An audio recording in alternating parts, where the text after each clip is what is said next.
will still get more votes than he got.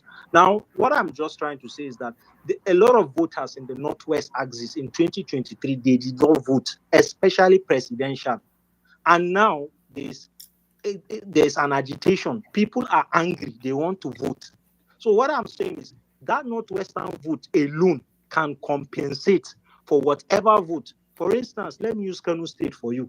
Kano State has over 1.9 million potential voters waiting to be taken. People are angry.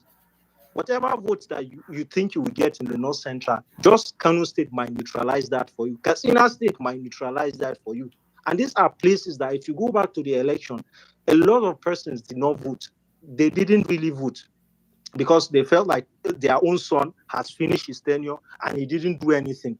So Northern vote is all for grabs. Atiku, like what Goswill said, is part of the old order. People are looking for someone new, someone that is a bit familiar with the terrain.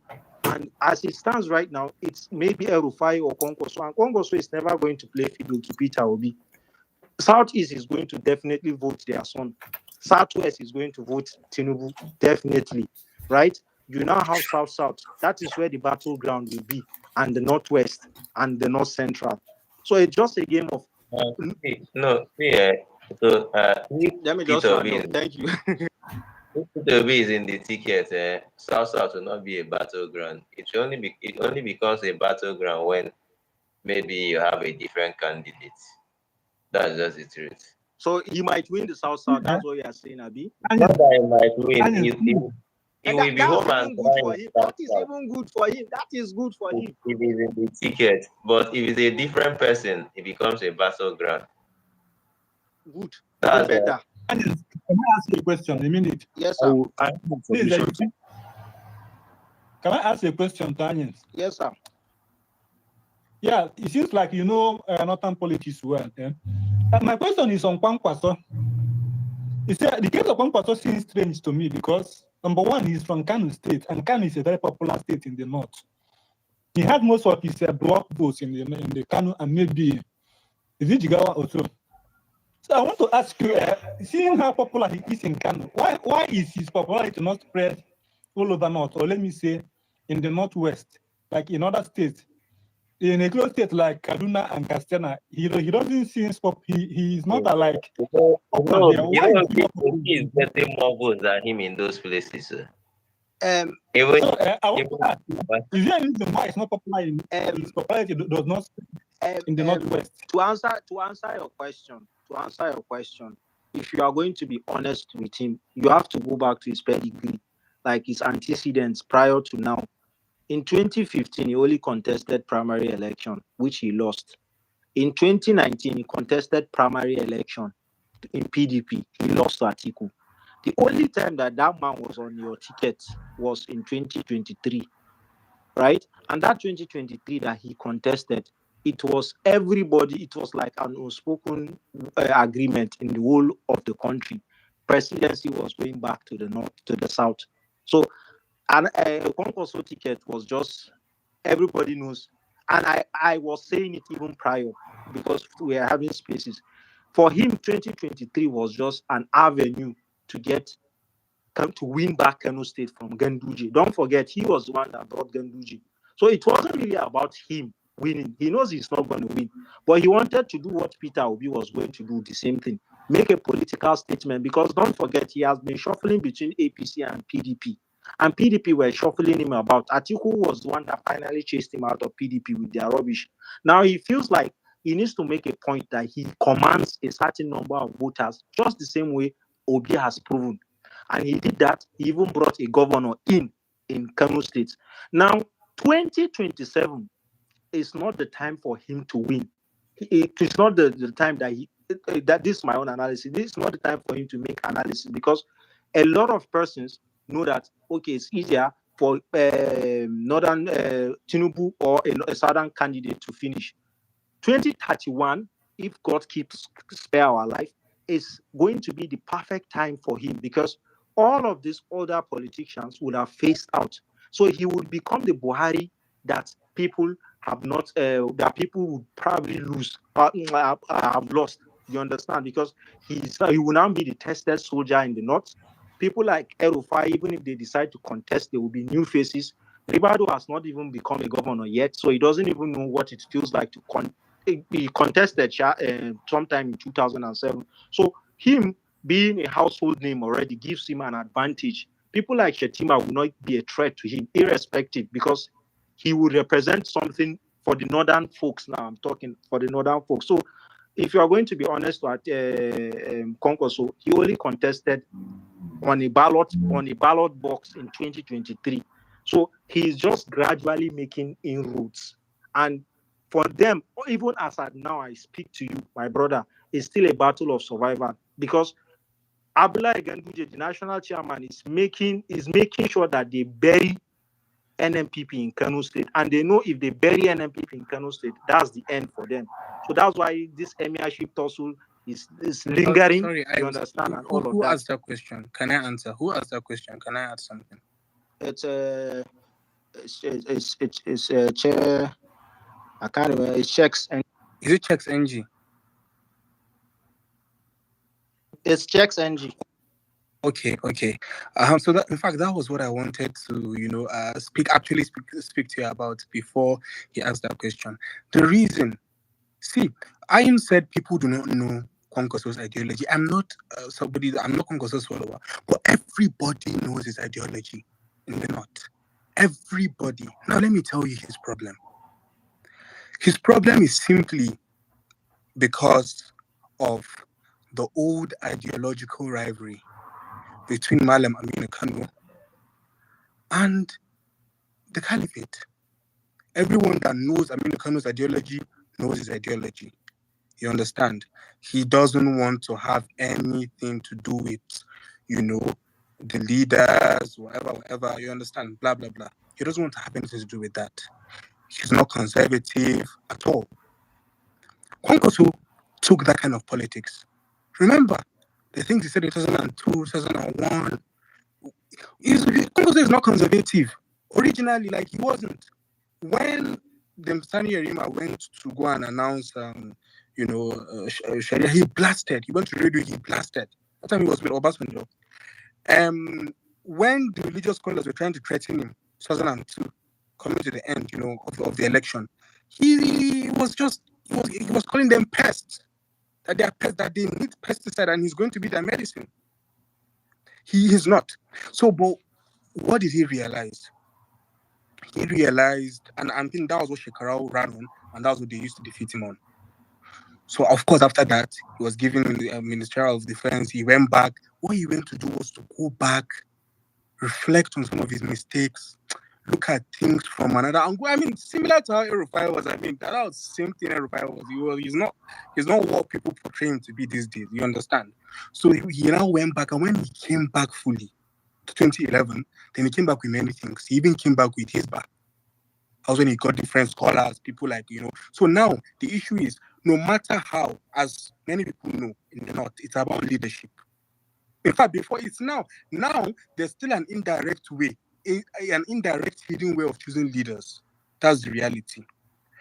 But before it's even by appointment. I mean, they appoint you the same way Balewa was appointed. Okay, you be the person. The same way Shagari. If you guys know that Malam Aminu Kano actually joined.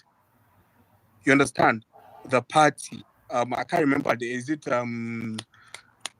not NPC? The one in 1979. Is it Nepu? No, not Nepu. Not Nepu. The party of Shagari. UPN. MPN. No, UPN was Zik, I think, or Awolowo. So he joined. Actually, Malam Aminu Kano joined MPN. He joined, and so sorry, Ahmed. Are you literally trying to say that because Concord is not conservative, that's why people are not liking him? In Azua. So I'm coming. So Malam Aminu Kano actually joined. For him, he felt he was the natural successor. I mean, the natural successor, natural leader, because if Ahmadu Bello is dead, if Balewa is dead, he's the next. But what happened? It was still the same thing. It was still the emirs and many leaders, oligarchs, today that are even still alive, choosing Shagari because they felt that Shagari still stands on, those values. Now, as I said, Konkoso is working hard.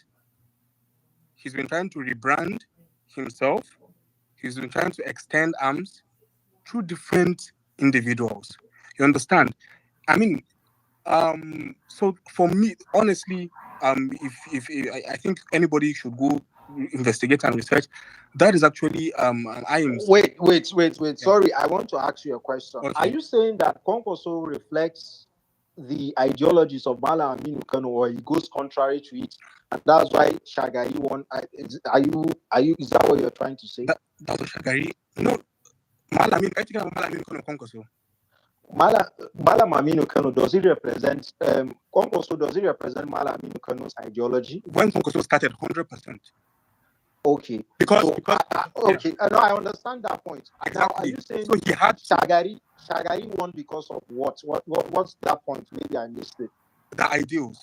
I mean, what ideals is that? So I think it's something that you, as you need to go back and study from the beginning. I know they go back, go study that. No, I mean, it's not something. I know they go back, go study that. I mean, I'm not the host, and I can't hold the mic for long, right? But it's something that you need to understand. No, you just tell me one or two. I'm not arguing. I just want to know. Just tell me. No, it's simply, as I said, it's simply, for example, Malamin Kano, as I said, in only Malamin Kano, many people have had that ideology. Somebody like Shoku Musairadua, you understand? Part of the ideology that Malamin Kano doesn't have is Malamin Kano doesn't even believe in an elite cadre, either oligarchs or something. You understand what I'm trying to say? Coming out or being in. Yeah, I understand that part. Yeah, so he doesn't. 100% he does. He doesn't want to. So you're saying Shagari won because Malam Aminu Kano represents that, and him Shagari doesn't couldn't get the ticket. In fact, even before the ticket, even before the primary, he didn't contest in the primary.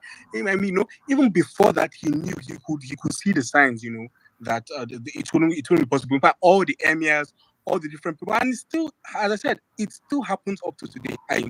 No matter how, whatever you think you are or whatever, Buhari, you understand?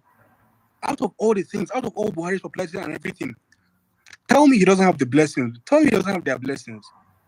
He has. Even when he was running I don't want us. Host, let's not hug your mic before we twist this place to another. Anyways, so that's the reason. We carry this thing, they go okay. Summarize the 30 seconds so we can hear from Okay. So all I'm trying to say is that we'll go to. So all I'm trying to say is that. Okay, hold on. As after you just have 30 seconds summarize, and then we'll go to Nedu. Okay. Okay. So all I'm trying to say is that I don't agree. I'm not Konkoso's fan, but I'm well aware that almost everybody, knows what he stands for. And actually, people actually know in reality what El-Rufai, Atiku, and Obi, people actually know what they stand, especially in the north, especially Atiku and El-Rufai. People actually know. But whether they would change or whether they would, whatever, it depends. But for Konkoso, his problem, I think he knows his problem more than everybody. Buba Galadima has spoken about it. I've listened to him on the radio times and I've laughed. I know Buba Galadima knows his problem and I know they're trying to solve it. And I don't know. I wouldn't say, I don't hate him. So I wish him the best. And I think as a strategic person, he will stretch his arms and do that. Ganduje is being blessed also as a. Atiku no can get problem. I don't have a problem. Look, I am not. Atiku no can get problem. Abba Ayams, please, let's be mature. I am not like crazy or insistent. I don't care. As I said, all these people are leaders. I don't give a damn who it is. But I'm just analyzing for you, right? If it's left to me, won't I bring that Konkoso? Is Konkoso part of us? Is Konkoso part of any merger? Doesn't he still want to run? But I'm saying the truth. This is what I know is Konkoso's predicament. What a tough one. Who is bringing it? Okay, so let's just 2 seconds. Ahmed, you know why I was objecting?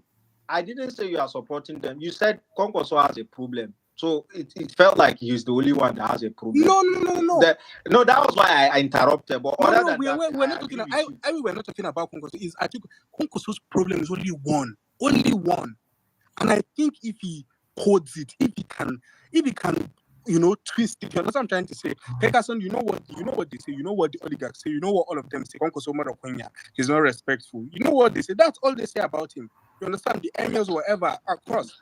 So if he's able to decode that, if he's able to strike a deal with them, it's over. They will open the doors for him. It's like how would I put it? You go to a house with your child. The child sees nice rice, chicken, but you warned him. You warned him before you guys got to that house that I don't want you to eat that rice and chicken. That is Konkoso's problem. If the parents are able to tell the children, okay, you can eat, that's all. Wallahi, he will sweep everybody. I'm not Konkoso's person, but I'm telling you that he will sweep. Is it Atiku? Is it everybody? He will sweep them.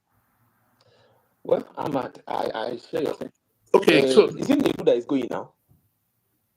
okay, so Nedu will go. After that, we'll go with Dr. CJ and then Francis X. Okay. Nedu, you have the mic. All right, thank you so much, and good afternoon. I have three things to say, but before I say them, I want to apologize in advance because if you find anything I'm about to say condescending, I want to apologize in advance about it, but I have to be as factual and as true as I think I can. The first thing I want to say is... Nedu, but don't attack anybody personally. No, I'm not attacking anybody. No, I'm not attacking anybody. You will hear me speak, and I'm sorry, I'm such professional to do that. The first thing I want to say is this: the truth is there will be no coalition, And the reason I say this is because the person at the center of all this coalition talk is some guy called P2B. And if you understand like something about human character or human personality, and you understand what it is about what the person can do, you will know that there will be no coalition. For you to have a coalition on any level, you have to have people who are ready to compromise either strategically or tactically on what they believe in. That's just the truth. When APC was trying to form coalition, that was in 2013, first quarter of 2013. Second quarter of 2013. I once read an not an interview, an interview, but a passing interview of I think Lai Mohammed, and he said something. He said the only goal of APC was just to remove PDP. So for them, they don't care any other thing. They just, even if it's gonna take anything. And what that means is that people are coming together and forgetting about every other thing and saying, let's just get these people out. That's not the kind of person P2B is. I was telling someone in 2023, I told him, listen, a P2B president is going to get Nigeria working, very well. It's going to get the economy back on track and even improve the economy.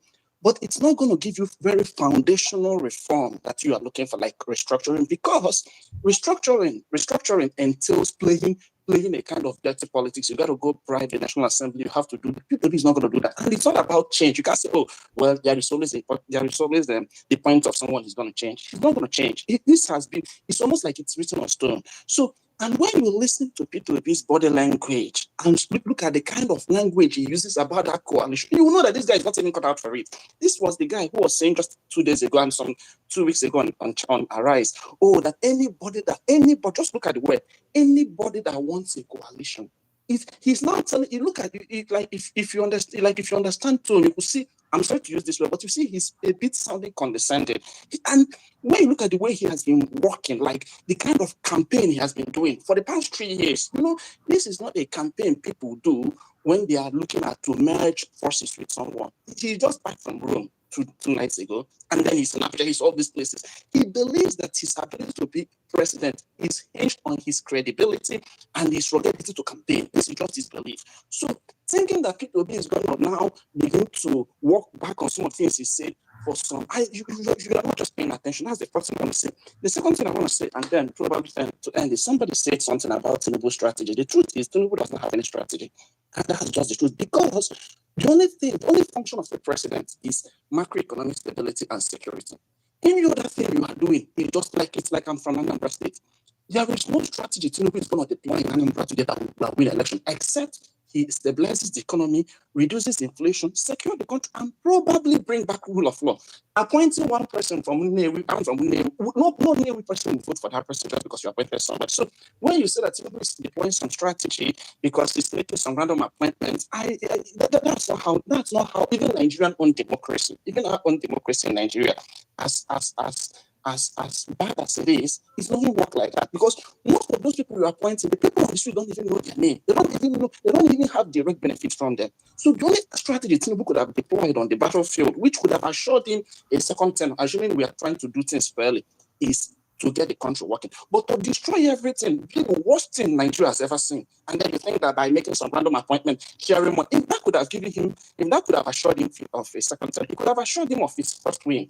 Because he shared a lot of money. They almost bought the entire country. So this idea of Tinubu's deploying any strategy, I don't think it's wrong. And then finally, I want to say this, and this is where it's going to get a bit tacky. You see, people have been, I don't want to say it, but let me just say this. These people have been trying to, I don't know, either gaslight or bully or threaten the Igbo by saying, oh, you will not be president for 50 years. The truth is this: if you understand the history of Igbo people, even Lord Lugard, Igbos are fiercely rebellious. Igbo person is not going to shift a bit for something he does not believe in. If it were so, we would have voted Buhari in 2003 when he picked Chubo Kadibo. Chubo Kadibo was one of the, in fact, the best politician of his time. But he would say, no, this guy is bad. This guy cannot get Nigeria working. So no matter how you try to, even in 2015, when the entire country was bullied because the Americans brought in the full weight of their propaganda, and Nigeria, everywhere, the whole world was against Jonathan. People stood their ground. So no matter how you try to gaslight or bully us, or you just have nothing coming for you, because no Igbo man believes today. At least, when I mean no, I don't mean absolute no, but the majority of people don't believe that Atiku or El Rufai is significantly better than, or are significantly better than Jonathan, and Tinubu. So our stand on all these things, I mean, the majority of people is have somebody like me. I cannot support any other candidate in Nigeria today outside of P2B. If you pair Atiku to Tinubu, I'll tell you Tinubu should continue, because I cannot waste my time trying to replace Tinubu with another Tinubu. So. And let's take it easy on this coalition. Even if there will be coalition, allow P2B to figure it out. Thank you.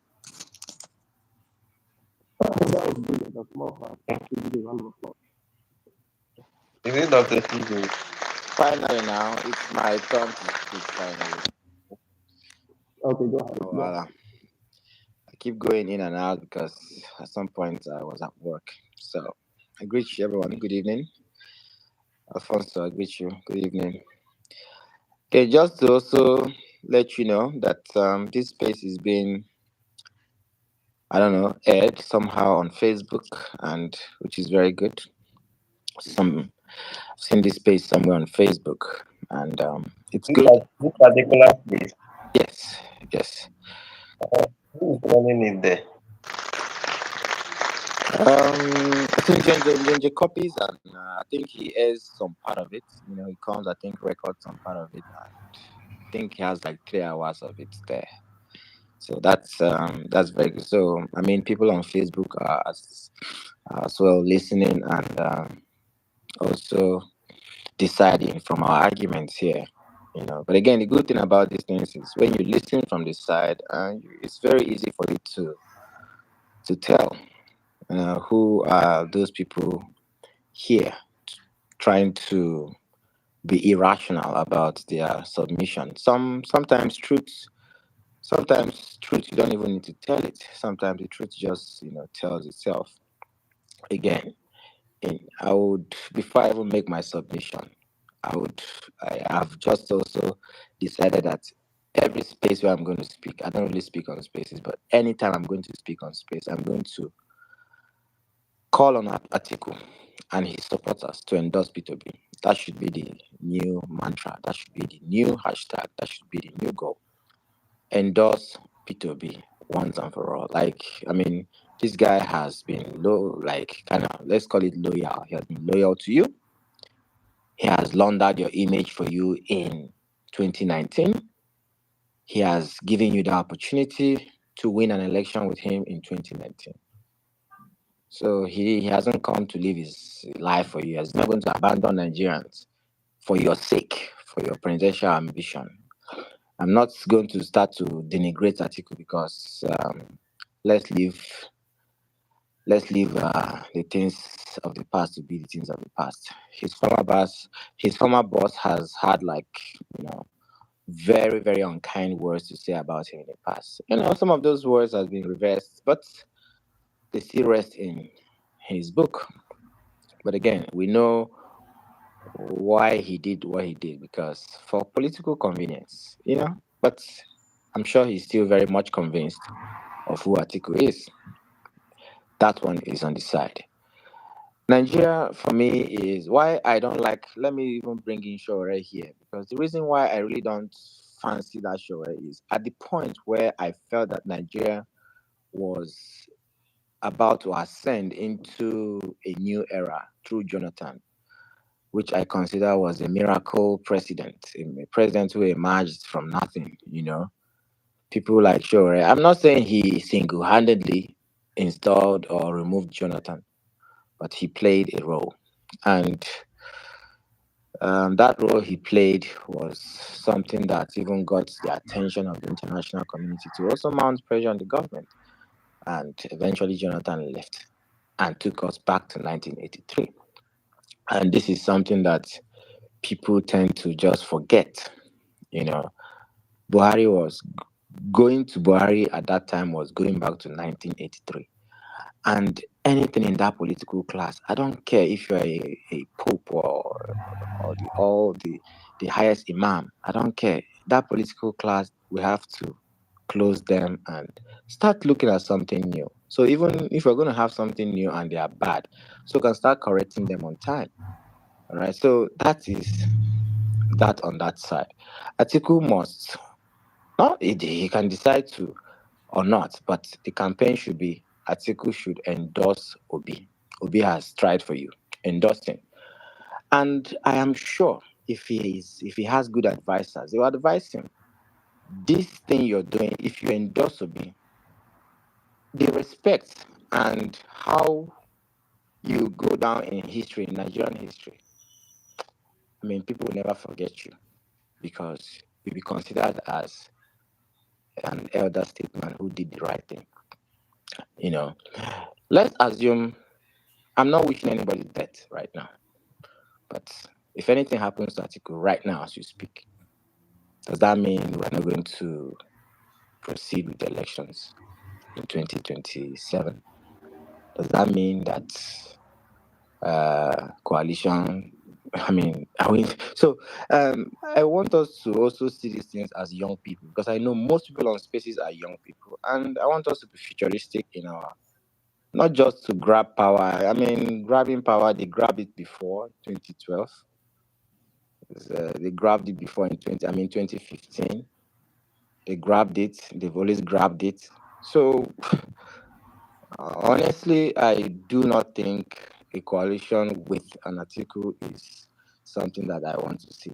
Well, but then again, uh, if Obi does think that he's so desperate to be in government, and decides to deputize Atiku, he will be shocked. Nigerians will shock him, and that would dismantle and demystify him, and even if that might even send him back to the abyss of send his political career to the abyss. So that is very clear. I don't know why a lot of people do not say this. I don't know why a lot of people want to pretend. But again, I know Twitter spaces, a lot of opinions are paid and bought for. So when you have young people, the mid-30s, campaigning for an article in Nigeria like this, I'm surprised. I can even start to accept when we talk about someone like Erufai. Nobody's irredeemable for me. But to say an article for me is a no. Like an Erufai I even accept like, okay, yeah, at least, somebody who is still very much active. Because the problem is we sometimes people want to compare, the president of America, these not old people, the president. I mean, come on. These people already have a system. So presidents, you just have to operate under this system. But our system isn't even functional. So we need people who are very deliberate, people who are very conscious, people who lead by example. That has been what I've always said this. Somebody who can teach Nigerians and let them know that these things your leaders are doing, they owe you more than you even think. Because the truth of the matter is, if Nigerians actually do understand what the Nigerian government owe them, they will not be, I mean, they'll be so angry that the country might not even be containing anybody right now. But the truth of the matter is, a lot of people do not even understand that the government owe them so much. Yeah, they know the government owe them, but not as much. So that for me is in regards to that coalition between Obi and Atiku. That's dead on arrival. Dead on arrival. No, I mean, it's a conversation for the sake of conversation, yes, but that's dead on arrival. The way they will rig that election, I mean, who does one? I mean, again, you do one thing over and one time, it doesn't work, you do it again. No, you do the same thing twice, you get the same result. And there is no difference. Atiku hasn't proven to be so strong enough. He hasn't proven so. Let's get that fact straight. He hasn't proven so. Buhari has even proven to be very strong in the north than Atiku in all the election Atiku has run. So let's not make it about Atiku being the bigger person here. Nah, Atiku is not the bigger person here. Yeah, he is an older person here. But politically, he's not, I mean, in terms of at this moment, he's not the bigger person here. The person who has the vote of the youth, person who has compassion. I always talk about compassion because you have to have compassion for the people to want to do something for them. Person has been everywhere.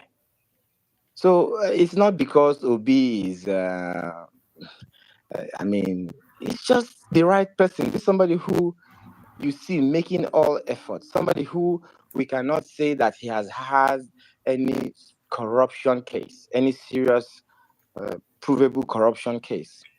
8 years of governor. This guy, I mean, so at the end of the day, I want us to let's not be afraid. Be courageous and futuristic in our thinking. Doesn't matter who deputizes this guy. Get a very bright young person from the north and let them do the magic. Let them campaign. Obi had, is it 7 or 9 months and did what he did. Now he has at least 2 years or a year and some months. Get a very strong voice from the north. You campaign. At least I know the north understand that it's not their turn yet. Since we've decided to go through this unconstitutional route of north and south, the north understand clearly that this is not their turn yet. So if Obi can get somebody very young, smart, bright, liberal as well from the north, who can also appeal to the voters in the north. I mean, this is just. It's not something that is impossible to get a young person and sell to the northerners from now to 2027. It's not impossible. Like it's even very possible to get somebody that is just there. Look at how Obi came out. Obi he just came out. The next thing he's all over the place. Who says that we can't have such a person from the north? We can also have such a person from the north. It mustn't be this whole Atiku. I mean, I think the most honorable thing of Atiku to do is to endorse Obi, and I will appreciate him for life, and I will know that he means well for Nigeria. I mean, so that is that for on that aspect. Let's even hashtag it. If you have an opportunity, hashtag it. Atiku endorse Obi. Atiku endorses, since they are now used to dishing out fake news. I mean, you put that thing out just to belittle Obi. And sometimes when people come here and belittle Obi, I just look. Is it because this guy is not out there causing chaos and trying to light the country up? This is somebody who had the power to who had people were just waiting for him to do something after the election, and the country would just be upside down. And he held back. And at the end of the day, you people still think this guy is weak. You people still think this guy means well for this country. And I pray we don't miss it. I just pray. Because that's when you guys understand that this whole Atiku, these are all one and the same people. These are all one and the same. The only way Atiku can redeem himself, for me, I don't care. I don't know about you guys. For me, is to endorse Obi. When he does that, Now, all eyes will be on Obi. Imagine the pressure that will be on Obi. All eyes will be on him to perform. And for me, the major thing why I want Obi to be the president of Nigeria is there's a lot of things he can do. A lot of things he can do in sense that if he can show this example of cutting down the cost of governance, if you can cut down the cost of governance and channel these monies into real human development, education, health. Now, I'm going to speak because I'm a medical doctor. In Nigeria, medical doctors earn less than $200, depending on where you're working. How bad can that be? People do not care. People do not discuss about these things. And this has been the message from Peter B. Health, education, because if you don't have these two, you're not going anywhere. Life is going to be like, these are the measures, these are the indices to measure standard of living. Health, education, shelter, and and the rest. These are the indices. But again, people just want to come here and bamboozle us with numbers of economic growth that people do not feel, economic growth that people cannot directly feel in their lives. Is that one economic growth? Now, people in diaspora are in duress because people who you thought would never ask you for money would call you and ask you for money. So at the end of the day, let's think futuristic. Obi is the future. And Obi is the future.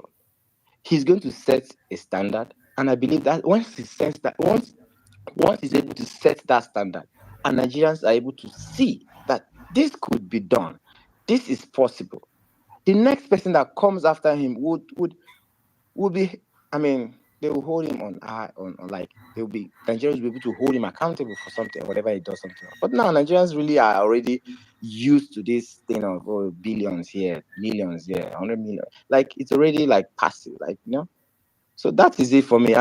If we're going to keep having this conversation, be quiet. Since morning, I went to work, came back, see some people are still talking Atiku. I'm like, you guys should respect yourselves.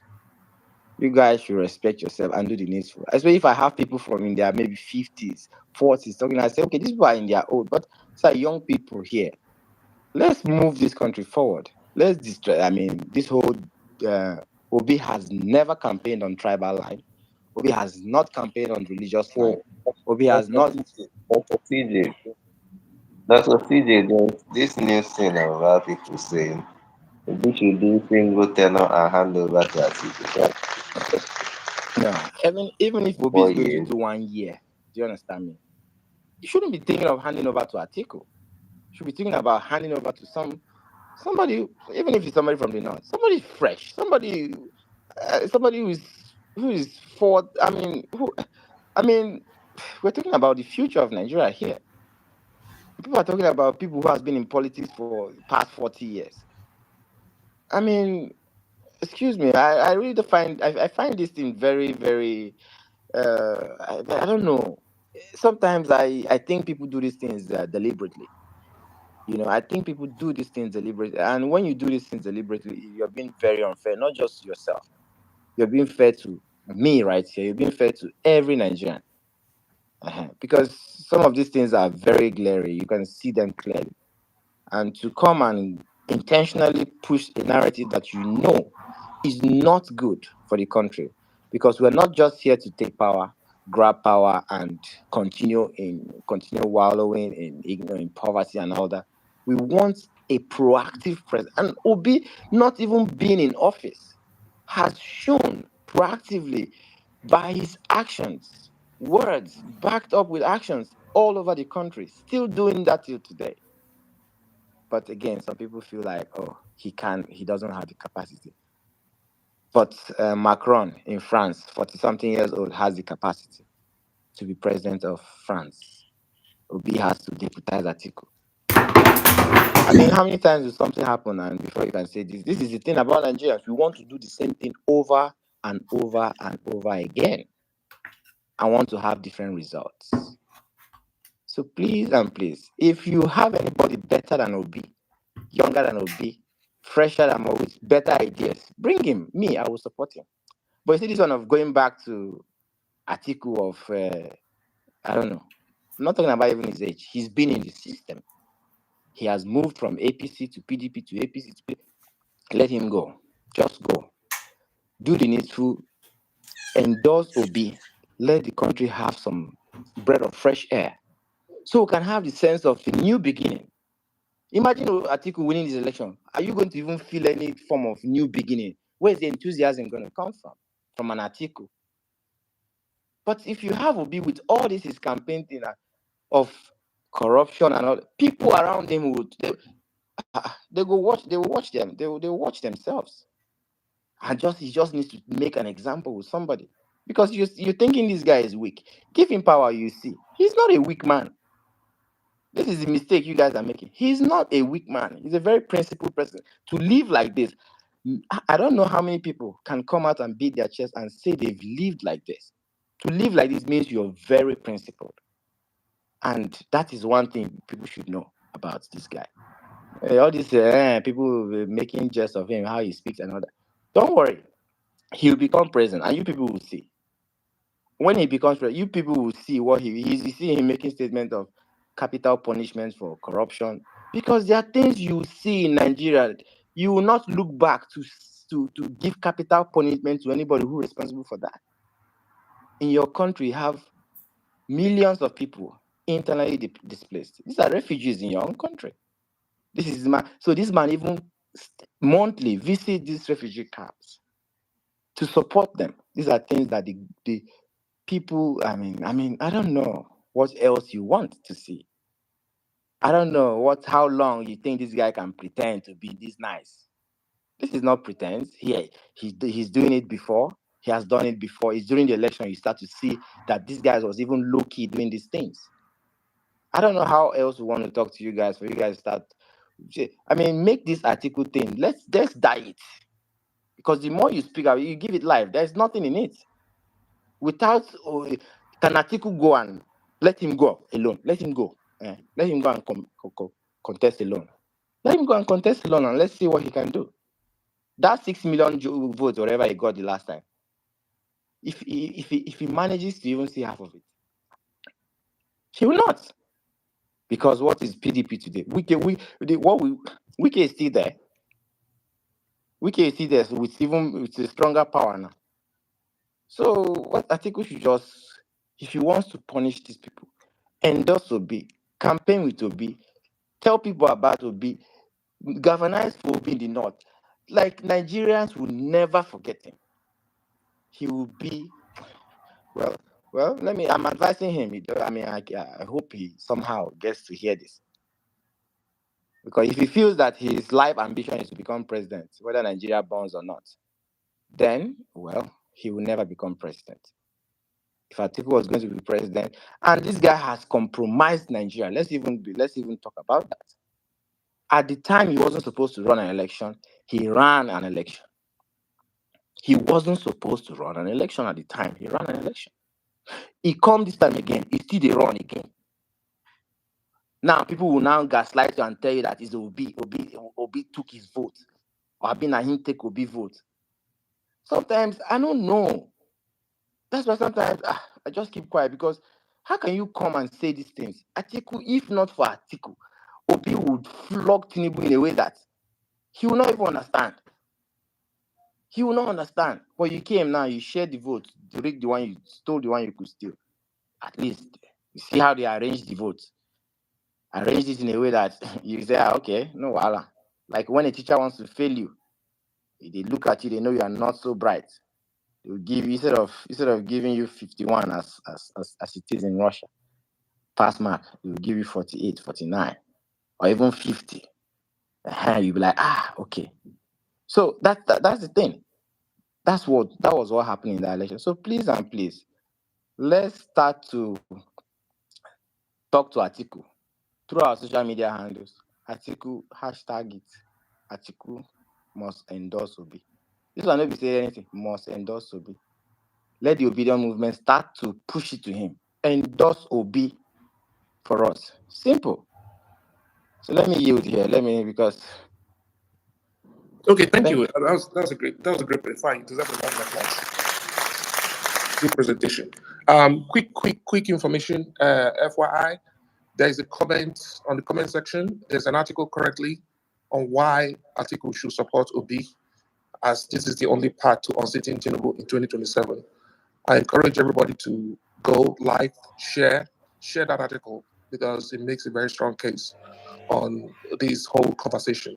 Share it in your social media, in your WhatsApp. Can take the article and make sure that everybody sees this because any so-called coalition that's going to have P2B as a running mate is destined to re-elect Tinubu, and we have to let people know about that. Thank you. So let's have the next speaker, Dozier Eze, and after Dozier, we bring in Francis. Thank you. I've been waiting in the comment section. I've been waiting in the speaker section. Hello. Okay, no, wait. Good Okay. Hold on a second. Dozier, because let Francis. Who was that? Francis? Yes, it's me. It's Okay, Francis. because Dozier, I beg, let Francis talk, and then you can come. You can come after Francis. Because Please, don't be angry, Dozier. Good evening, everybody.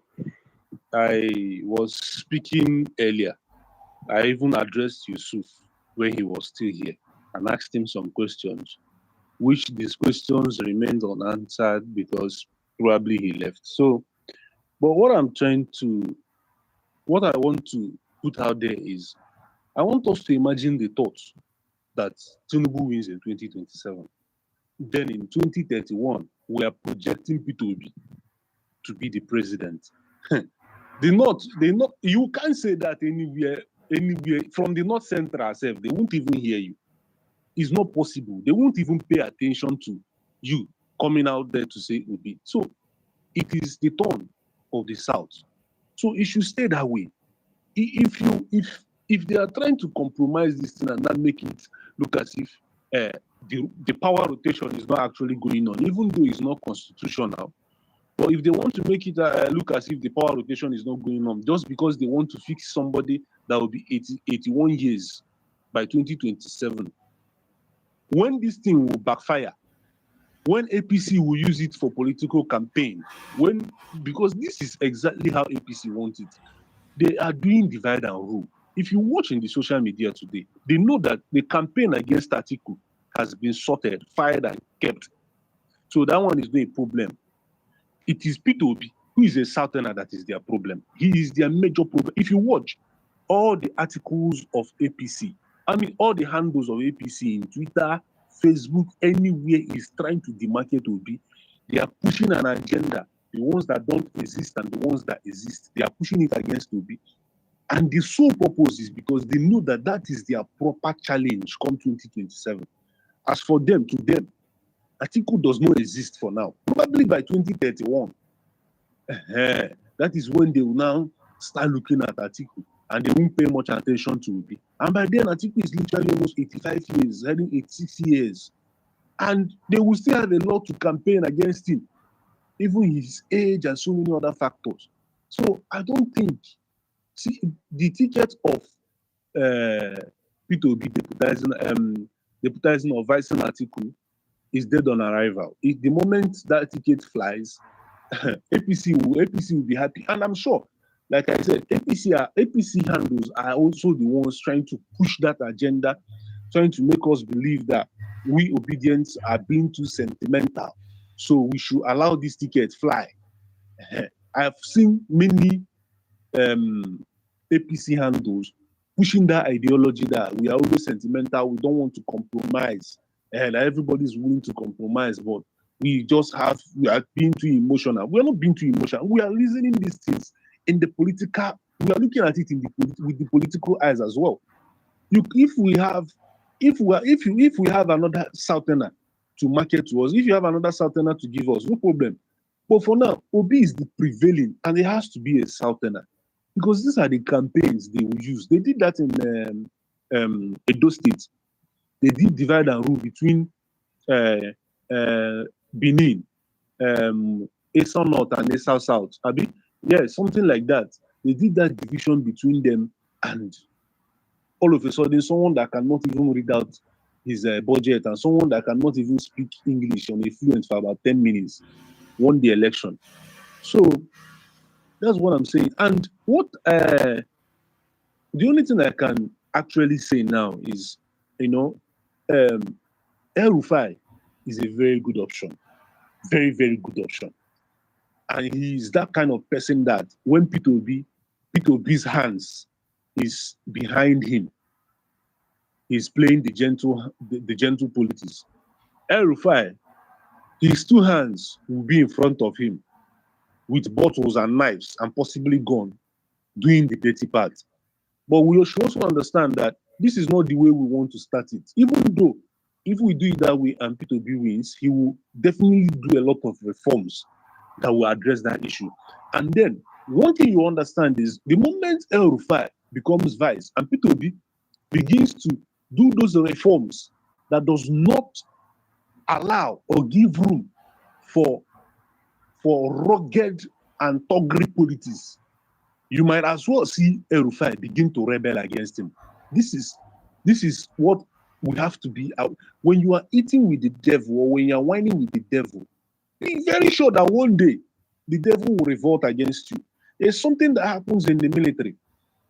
The moment a coup happens, the people who conduct the coup, they take a very few amongst the people who they conducted that coup.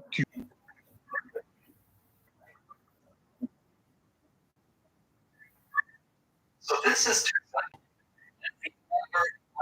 lost medication. They are getting to hear the name and they are keen into the man's ideology.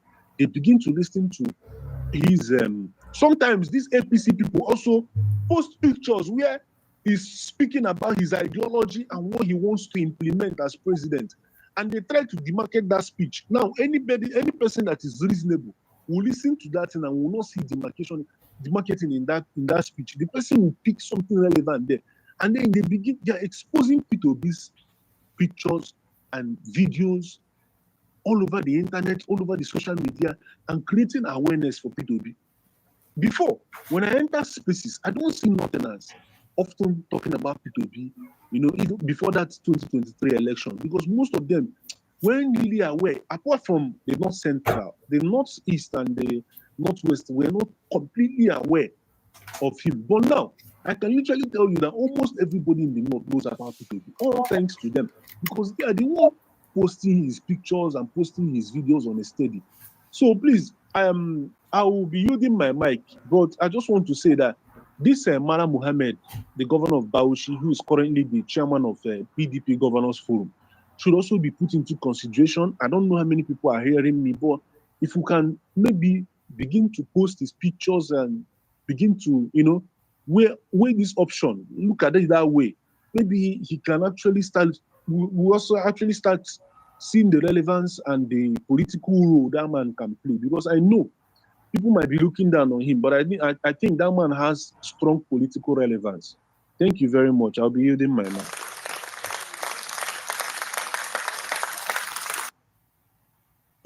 Actually, before Dosey jumps in, great presentation, great, very articulate. You actually hit on all the right points. I didn't know much about Bala Mohammed until after he endorsed Peter. I went and did a bit of research. That was a couple of weeks ago, and I was amazed by this guy has been relevant in politics since 2019. 2019. That's a long time to be relevant in politics when you have waves and waves of backstabbers and people switching parties, people doing, undercutting each other. This guy has maintained a Northern Star. That means that his principle for him to actually maintain his relevance and not just being a subsidiary, go check him out. This guy has been very, very popular. He's one of the honchos, in the PDP. And for somebody like that to actually come out and endorse Peter Obi, this is a PDP chieftain. This is a chieftain of the PDP party. The right action for him to do was to have endorsed Atiku. So there's something he knows that we all don't see. There is something that, from his own perspective, from his own deep insight, from his own understanding and nearness to the center of action. There is a reason why he did what he did. because he has visibility more. Visibility on what's happening in politics than either of us sitting here. Against his PDP, against his supposedly president to work with Toby, and he endorsed Toby. And he's not even from a tribe. He's not even from the southeast. He's not even from the same religion. Completely polar opposites. But he put himself out there and did this. This is a country. This is not just a small player in the PDP party or in Nigerian politics. And he's the PDP chairman of the PDP Governors Forum. So when he makes this move, we have to be careful. We have to understand the move. And we have to think carefully before we decide to go against what direction that this guy has already pointed us towards. So, good move, good presentation. Bala Mohammed. I have some concerns about having him as a running mate, but whatever, if he's vetted properly and he doesn't have any baggage in cobwebs, well, but I love Dati, and I would rather prefer we keep the winning formula, going forward. But, anything goes. I love that P2B is on the top of the ticket, but I have already stated it on several spaces, just like you said. Rufai is a backstabber. Rufai is somebody that you don't want to even come close to. Rufai is somebody that has been a bigot. He has been a tribalist. He has. This is somebody that was hand in hand with Tinubu, bowing down, kissing his ass, traveling over the place with him. If you thought Tinubu was incompetent, why were you supporting him that first time in 2023? And because you didn't get your position, you didn't get a ministerial position, you now were upset like a child. So if Tinubu calls him tomorrow now, while let's say P2B, which is not going to do, P2B now say, okay, let me put you as my running mate. And Tinubu calls him and calls Erfa, say, you know what? That ministerial appointment that you're looking for, how about you just come replace or you come take up one of the big ministerial appointments with maybe $1 billion in your account? You think Rufai is going to say no? He's going to say yes. He's going to grab the money and leave P2B lying in the dust. Make it that it's a good presentation. Great. I will encourage everybody, check out the article, share it. We need people to see it. We need people to know that it's time for Atiku to get out of the sideline and put his weight behind P2B, because this is the winning strategy going forward. Thank you. Dozier, I'm sorry for the delays, but go ahead and make your presentation. Thank you. Sorry. Good evening, everyone. Good evening. Can you hear me? Oh yeah, I can hear you. 10-4. Okay. I have taken out time to listen to everybody, and I want to remind every one of us that Peter Obi is not your conventional politician. It's not. It's a different breed.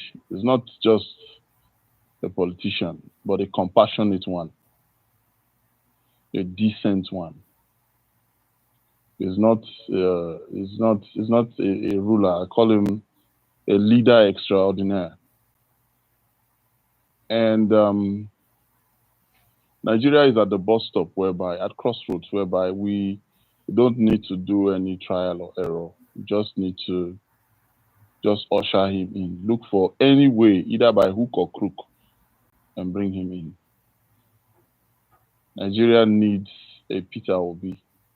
And I laugh at so many people who laugh at the obedience and say Peter Obi will never be president. I tell you, I always will tell anybody, if I know they are on this space, but I will want to tell them to go and tell their fellow people that Peter Obi is for the poor.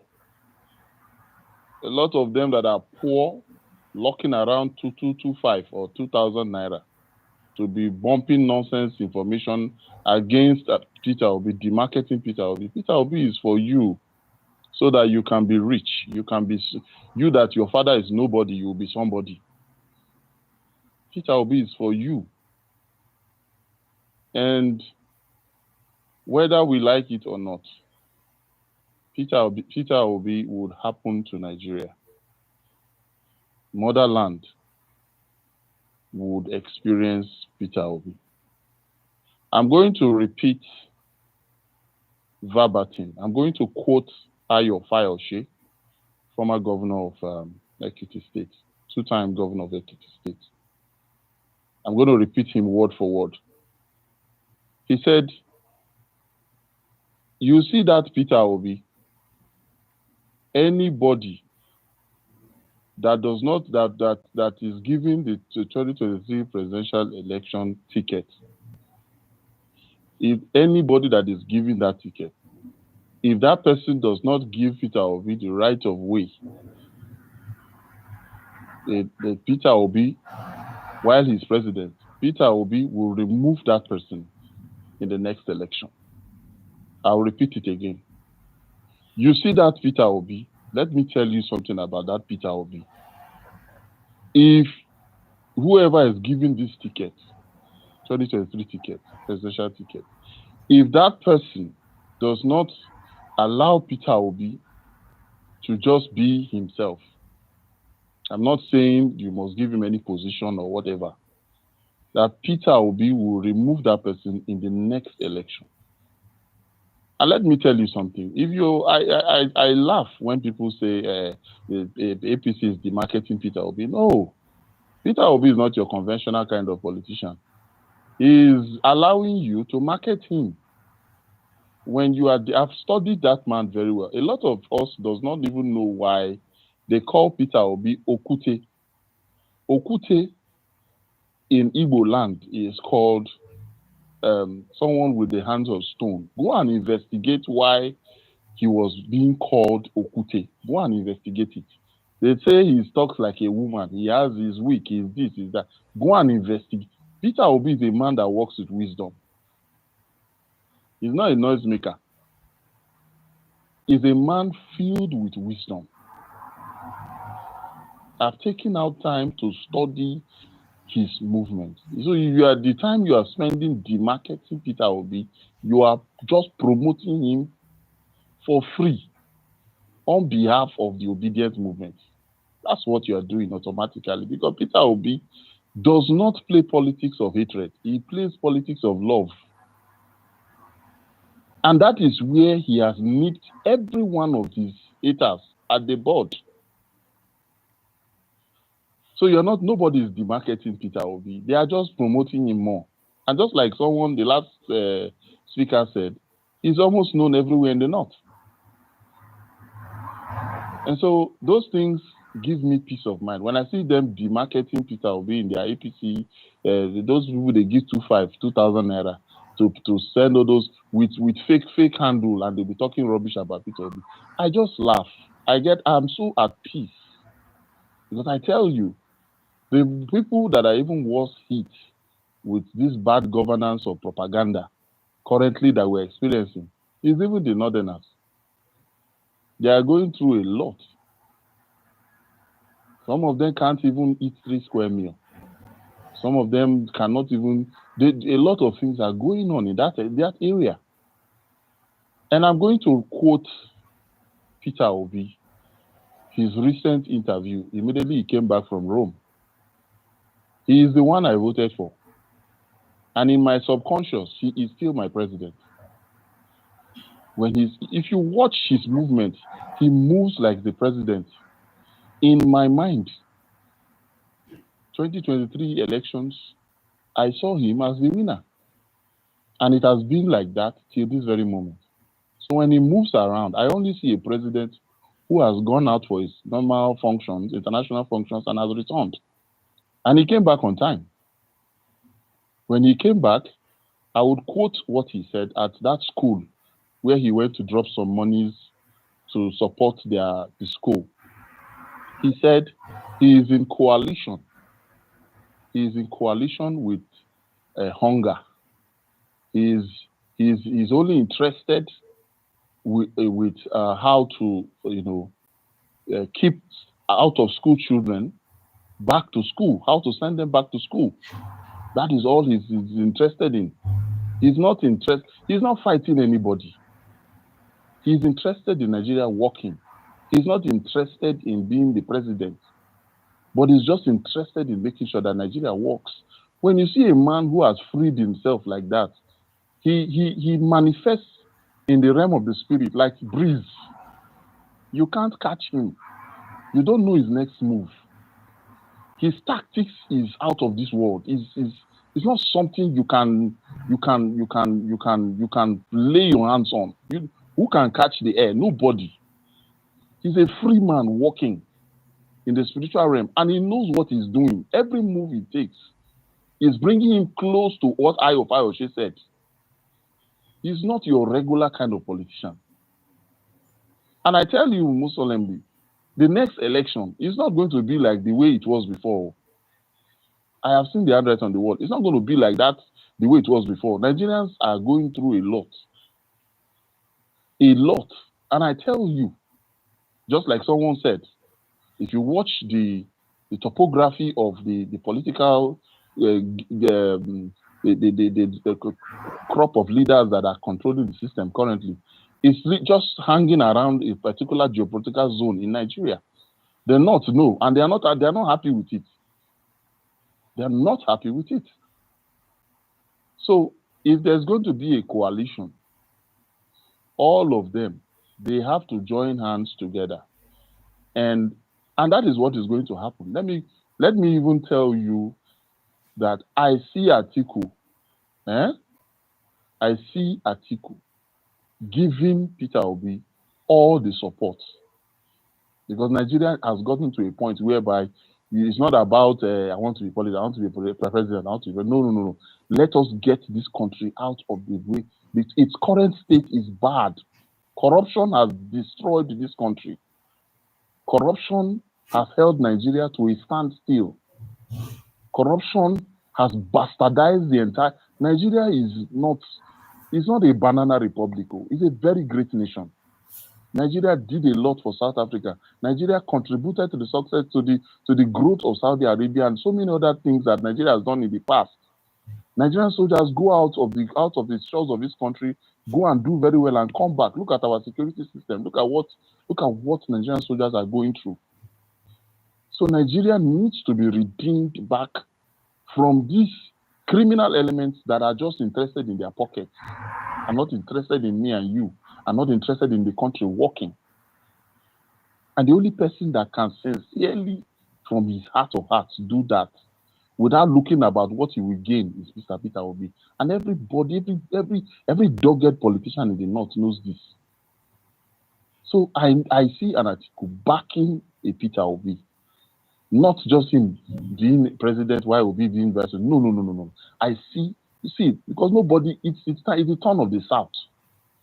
And I'll repeat this, that El-Rufai have said it before, that he prefers another Southerner than Tinubu to win the next election. El-Rufai has said that. So I want to tell you, let us stop this talk about Atiku. No, it is it's still the turn of the South. I see Atiku supporting Peter Obi. I see the entire, even El-Rufai, I see him supporting Peter Obi. I see all of them coming together and saying, Oga, go and fix Nigeria. Sure, you say you can fix it, go and fix it. And that's what's going to happen. So please, I want to remind us all, since these other dudes are saying they started their campaign and stuff, these are our anthem, obedience anthem song. Should start playing. Let's start talking about Peter Obi continuously. Let's play this anthem. Let it be in their ears. Let's keep on. If they say that the market, let's keep on marketing Peter Obi. And Peter Obi has always repeated one statement. He is not in coalition with anybody. He knows what he's doing. So for me, I'm looking out for him. Anything he's doing, I'm watching him closely. I'm monitoring him. And I know that whatever he's doing is for my own good. And it's for the poor masses' good. And for a better Nigeria's good. Thank you very much.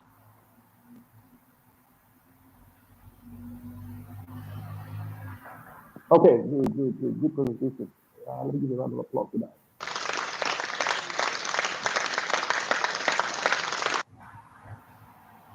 Okay, We can hear you. We can hear you. okay, I'm going to take off this earpiece and Bluetooth. Okay, so you actually made some good points. I was actually impressed or happy when you talked about the need for Atiku to kind of realize that there's no win winning strategy that would put him on top of the ticket, because that's not right now. Nigeria is in a situation where we're not looking at whose turn is it, or we're actually looking at putting in a technocrat who's going to bring in solutions that will actually drive prosperity to every and all Nigerians, no matter what part of the country that you belong. And he has never, we all know that, and you talk about it, that PW has never played tribal politics. I mean, he has never played any of the old type of transactional politics where you use ethnicity and religion to divide and put yourself in a position where you're going to point the other group of people as the other people, as the other Nigerians, trying to diminish them. And BW has been to just about every part of Nigeria, visiting with internally displaced people, helping to see how he can, uplift the poor. So he's doing this as a private citizen. Just imagine what he's going to do when he becomes president. Anyway, engineer, let me see, who's the next? I see engineer OJ. Okay, go ahead and make your submission real quick. Okay, yeah. Yeah, go ahead. We can hear you. You can go on.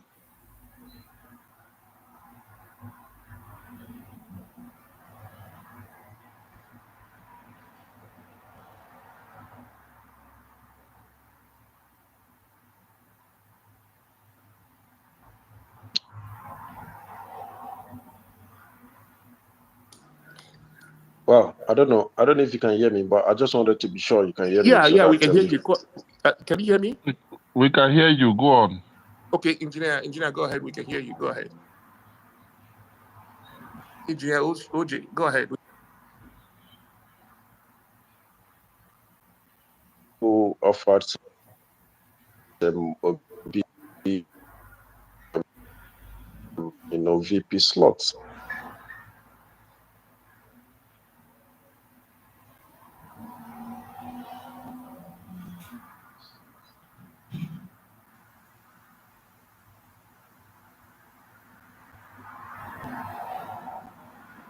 All right, engineer OJ, I think your signal is not working too well. The I think you might signal like looks very poor, so I think he has to go up and come back again. Yeah, you might have to go down and come back. So here's the problem. The thing is, if I can bet everyone here that this whole concept of Atiku being at the top of the ticket is being also pushed majorly by the APC, by Tinubu's urchins.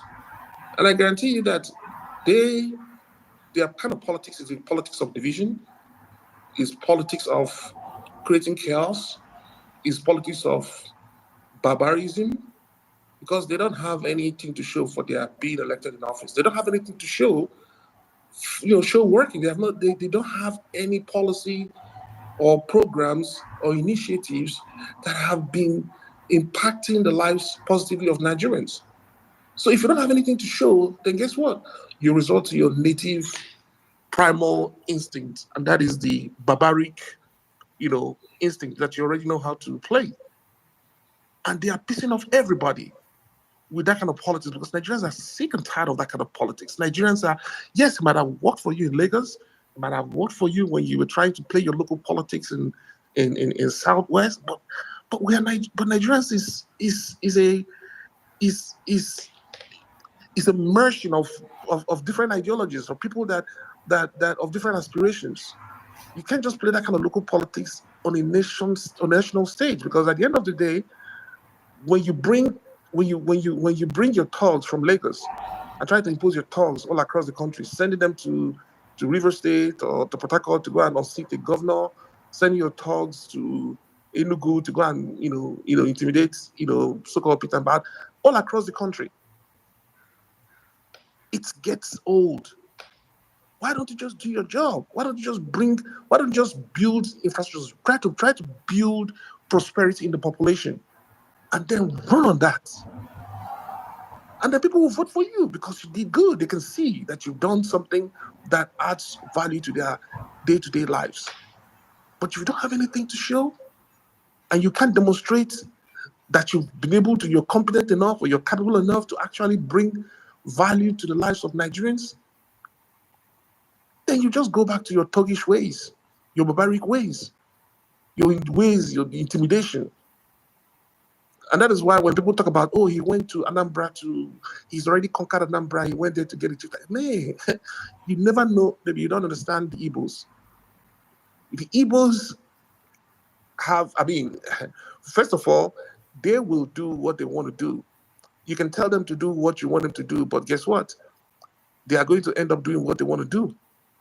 Now you want to use the state powers to create a carnival where you're going to come to Anambra and get, a chieftaincy title. Sure, they'll give it to you, but an Igbo man is not going to go into the polling booth and vote for you because, you came and got a chieftaincy. Igbos don't even respect their chiefs. We're not like the other part of Nigeria where the Obas or the Obas will tell a whole community, a whole swath of people to go and vote in this way or go and do this, and everybody's going to toe the line. No, people are independently minded. So at the end of the day, we're going to now begin to push that the only way collectively that we can get to that point where we are all prosperous, because at the end, because when you look at the world is moving ahead, we are being left behind. We're being left behind. The world is making progress. There are alliances that are being forged. People are they are lining up themselves either to the Western Bloc or to the US or to the European Bloc. And you have people aligning themselves to the Russian Bloc. You have other people aligning themselves to the US. You have other people aligning themselves to the European. What alignment are we getting? No, we're not. We're just left out in the cold. We're going to be pawns in the chess game in the global chess game. And you have not been invited. When you go to a place like, you see heads of state, when they travel, to other countries, they have the head of state, a colleague, a contemporary, welcome you to the country. Can you imagine an American president coming to Nigeria and none of the Nigerian leadership or head of states is at the airport to welcome him? This is how Tinubu has been traveling all over the world. And the heads of state over there don't even go to the airport to welcome him, to receive him. He went to Paris. Macron was not even there when he went there. He went to the UK. Starmer wasn't even there. The UK Prime Minister wasn't even there. And you're the head of state. You're traveling to countries like a common passenger, like a common traveler, head of state. I mean, why the head of state is supposed to be there, that you're supposed to welcome you to the country, is outside his own state, is overseas. This guy, you might not mean much to everybody listening to this, my delivery, but it brings so much shame that our head of state, our leader, is being communized when he travels overseas. Canada president that was just Canadian prime minister that just won an election 2 weeks ago. He visited the White House. Yes, Trump has been fighting with Canada for so long. I mean, he's been going back and forth with Canada for so long. But guess what? When he won the election, he visited the White House. Tinubu, you are an asset. How many times have they invited you to visit the White House, despite that you're being used? How many times have you been asked, invited to come to the White House? Even the Kenyan president, who we know is a flawed president, and Kenyans don't even like him. He was invited to the White House. Everybody gets invited to the White House, to the big parties, but Tinubu gets left out. So this should tell you how they treat. Hold a second. This should tell you how they treat your head of state. When they don't respect your head of state, you expect your citizens to. I mean, that is crazy. So I'm just going to go ahead and let Engineer OJ, go ahead and make your delivery.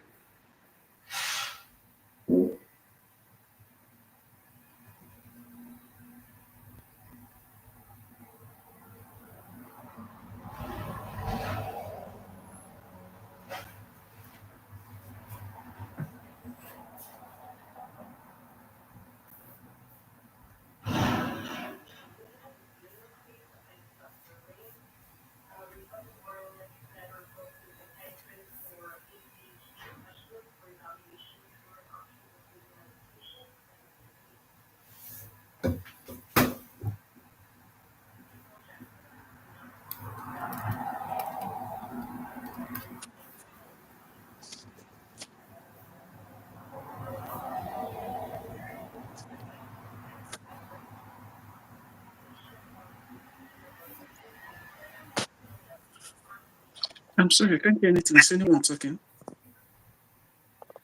Okay, I think Engineer OJ is having some issues, so we're just going to go ahead and pass on him because I think his situation is it needs to be kind of fixed. We are going to bring up. Okay, Engineer OJ, if you can go ahead, you can make your delivery right now. I think you're having some issues, but. No, I don't know if you can hear me now.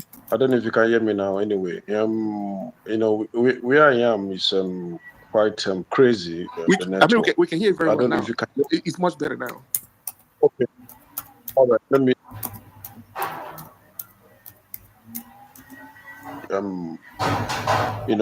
When I want to make my argument, I base it on how it will impact the people positively because I centered my ideologies and based on them the Nigerian people, and we can't pretend the very fact that Nigerian people have suffered enough. Nigerian people have gone through a lot, and clearly we all know that Nigerian people have not been given the opportunity to elect leaders that has policies and plans that centered on the people. In fact, at worst of it is the Fourth Republic. There have never been any election, as stands to be corrected. There have never been any election that the Nigerian people were given the opportunity. What I'm trying to say in the context is that since 1999, Nigerians have never gotten a credible or honest elections. In fact, the most saddening thing is the delusional tabulations of results from thumbprinting of ballot boxes in people's parlor and kitchen to destroying of ballot materials and disenfranchising the Nigerian people to declaration of falsified results. But my clear point is this: when we failed to critically look at people's policies and ideologies, then we failed the Nigerian people. When we base our argument on people's character and how nice they are, or maybe how populism their nature is, then we keep on failing the Nigerian people.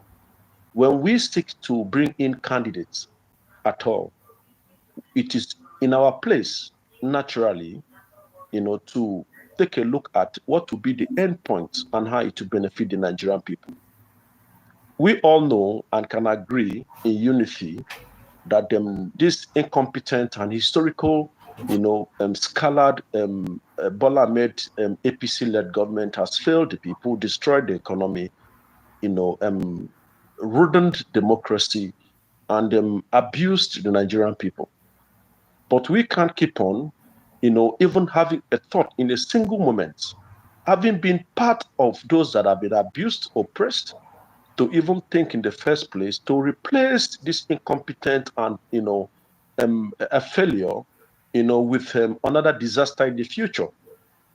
Atiku Abubakar has antecedents, and we should be able to do research. And our research should be based on what has been his past records in every opportunity he has been given. What has been his character? What has been his mantra? What has been his ideology? And what has been his laid down plan for the people? Because out of the abundance of the heart, the mouth speaketh. And what you've written down in consistency many years, describe who you are. You can't pretend who you are when we know who you are. Now, when it comes to these people's policies, it has shown to be very clear that they are capitalist, chronic capitalist.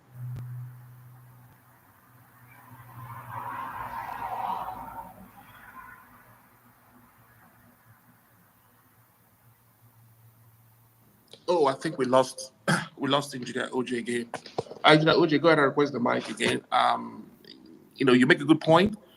Just like I said on the previous space, um, one of the benchmarks that they use in establishing, good candidates for presidency, um, is the first decision they make after they get the party's nomination.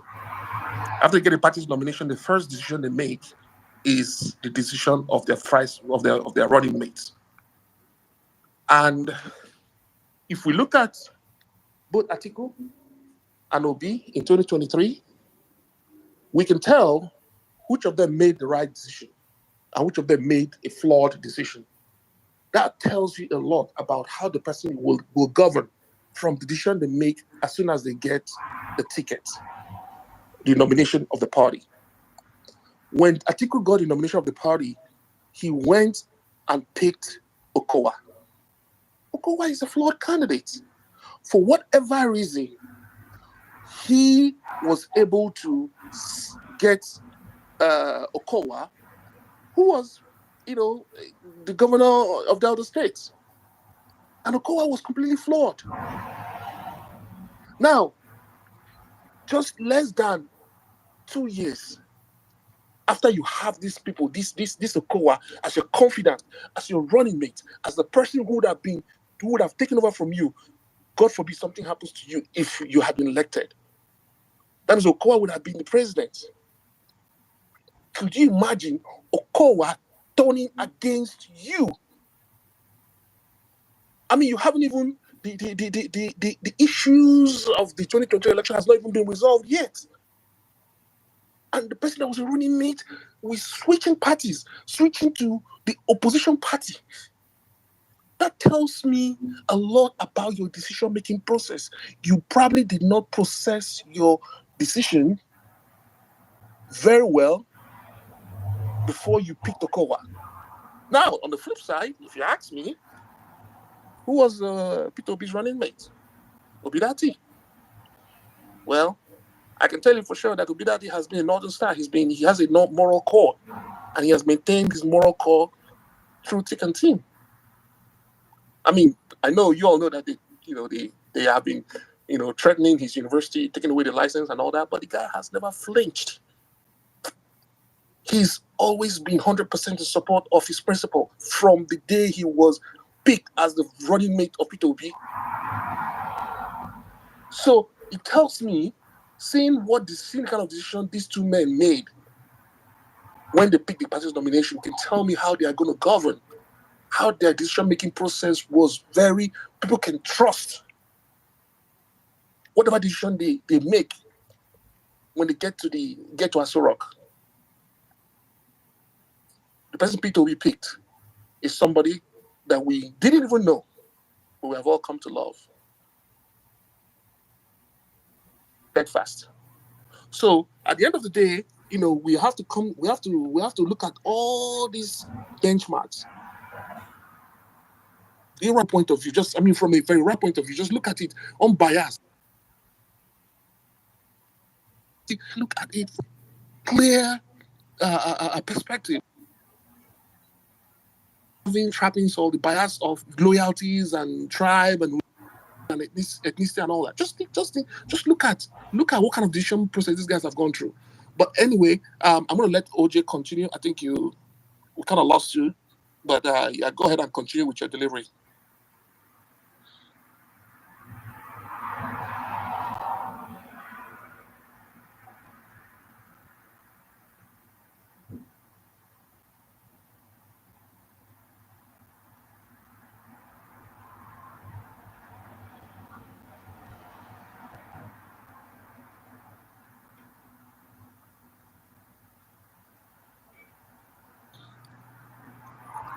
Can everybody hear me?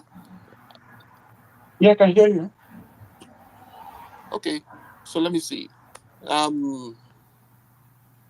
OJ keeps dropping up. Okay, so let's let me see. Who was Please, that? I want to back. Can I back up this guy that just spoke now? For a minute. Okay, yeah, go Yeah, ahead. so here is the thing, guys. So in life, there is this attractive, I don't know what I want to call it, attractive nuisance about people trying to walk back on their principle. And I tell you that much. If you look at everything, like if you backtrack human progress from now to maybe 2,000 years ago, it has always flawed. It has always yielded negative results. So we shouldn't in a desperation to change Tinubu and begin to accept everything. We will be worse of it. I don't like Buhari for a minute. And I'm not trying to make excuses for Buhari. Buhari is a catastrophic failure to any nation, starting from 1985 when he was the then military head of state, down to when he was Minister of Petroleum Development under Abacha. He has been consistent in failing. However, when you look at Buhari as a person, one thing that stood out for him over the years was his ability to, I don't want to say fight corruption, but he has this, he's very frugal. That's the word, frugal. There is frugality in him. Like, I mean, before he became president, he was very frugal. A Buhari of 1985 would not plunge Nigeria into a debt crisis that it is now, borrowing 30 trillion. Nobody knows what you are doing with it. But it was because, I believe it's because of the fact that he was so desperate to be president, he accepted everything that was thrown at him just because he wanted to be president, and that's why that opened up his weakness with money. So the guy that just spoke last made some point, which is you have to stand on the path of on the path of what you can defend, on the path of what you believe. We shouldn't be this desperate, because even if we decide to compromise, that doesn't mean we've changed Tinubu. To change Tinubu, the only thing that can change Tinubu is Nigerians saying enough is enough. I'll give you an example why that is the problem. After 2023 election, the same Atiku called for a protest, and he attended it. He came to that protest, and with other PDP governors, these guys couldn't even fill up a pickup truck. On ordinary, they couldn't even fill it up. So where is that leadership? You see, the problem is Nigerians are yet just to be. That's the only thing we did in 2027. If only 500,000 Nigerians can say, just maybe 200,000 Nigerians can say, listen, we cannot take this again. I tell you that much, Tinubu will leave the office, because apart from local tension in Nigeria, international tension is not in the support. I don't even mean there is a way the world works. The likes of Tinubu are facing out, even in Africa, so the question is on us, not on our desperation. Our desperation will not do anything. It will not yield one thing. I can assure us that we must stand on what we believe in and fight on what we believe, and then that's the only way we can win. I'm just saying this to support the other guy, the last guy that spoke. He made a very, very, very, he made a lot of salient points. And thank you to the host, and thank you also to the last speaker. Okay, so yeah, I mean, in fact, just going back to just, reiterate what the point you made. Can you, this Tinubu, even no matter how flawed you think someone is, but for someone to still, when you think that Tinubu can't get any low, he just dig himself deeper. I know that his masters have been pushing him to, go against Ibrahim Traore or Burkina Faso. And you imagine, I mean, it's like you can't even process that kind of thought. Even here in the US, all over the globe, our black brothers and sisters are throwing their weight and supporting Ibrahim Traore of Burkina Faso.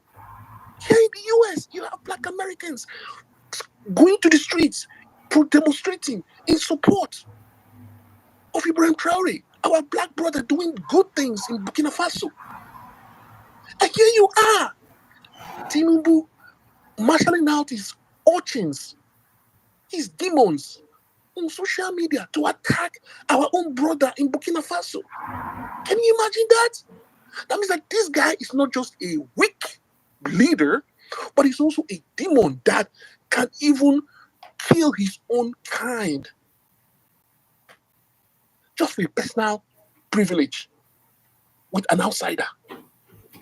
I mean, if you say, okay, Brandon, okay, he did something wrong, but you're looking at the global black population from South America, Jamaica, Barbados, all the way to the United States.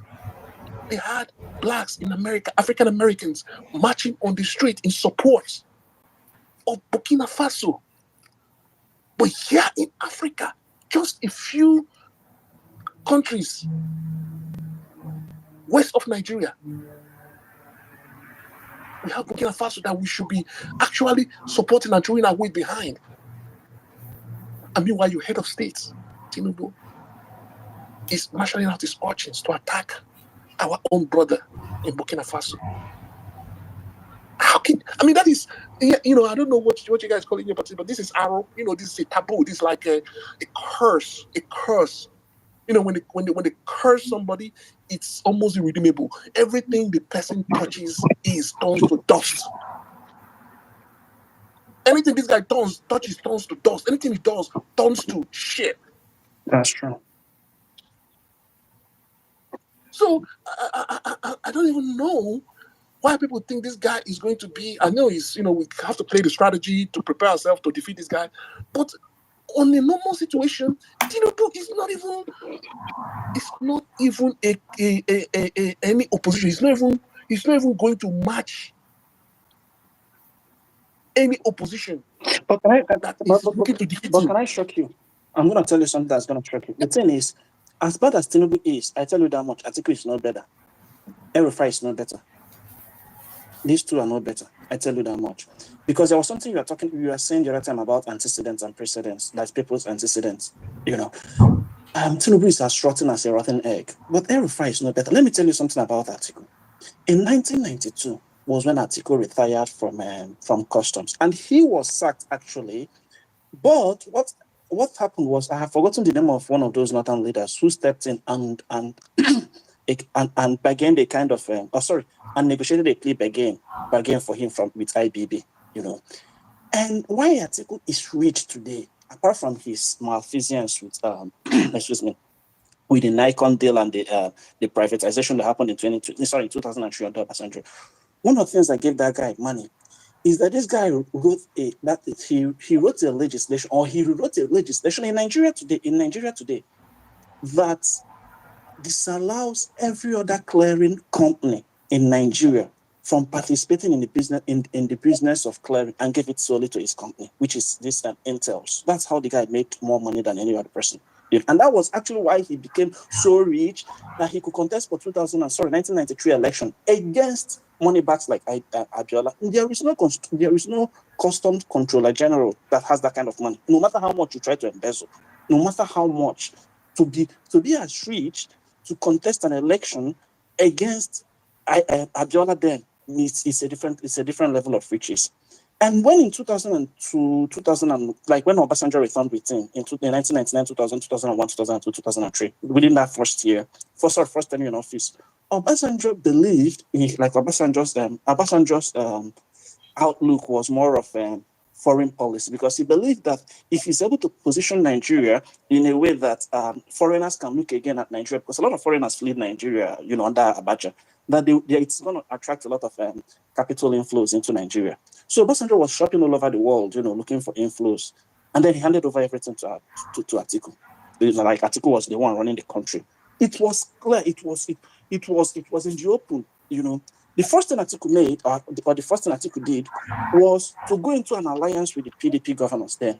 And the alliance was that because Obasanjo had, and Obasanjo, one thing people don't know is that Obasanjo is not actually a politician, just like Peter. Obasanjo is more of a military leader. My word is final. You got to follow the last order, blah, blah, blah. In fact, he was called garrison commander then. So he went into an alliance with PDP governors. Because Obasanjo had issues with them, that they were all going to return in a kind of quid pro quo that him Atiku will be returned, like him Atiku will be made president. That was exactly what caused the problem between him and Obasanjo. And that's not even about looting of the privatization fund. But for someone to under 4 years or maybe under 2 years of leadership to begin to contemplate, to begin to contemplate toppling his boss, undercutting his man, that will tell you the level of desperation. And then that's not even it. Then you begin to talk about how much he fleeced from the privatization deal. This guy made privatization in such a way that, at minimum, companies that have in quotes surname, like companies that have something to back them up should be allowed to bid and win a bid. But in his case, the only thing that wins you a bid is, number one, you have to know him, and number two, you have to bring more kickbacks to him. That was just these are the only two criteria. You either know him or you bring more. If people don't understand this, Nigerians are too emotional. So for the fact that he carries himself so, in quotes, so respectfully, I will give it to him. He's very respectable. He doesn't speak carelessly. His children are well behaved. That's the only thing Nigerians don't. But you ask people around him, they will tell you, man, this is bad.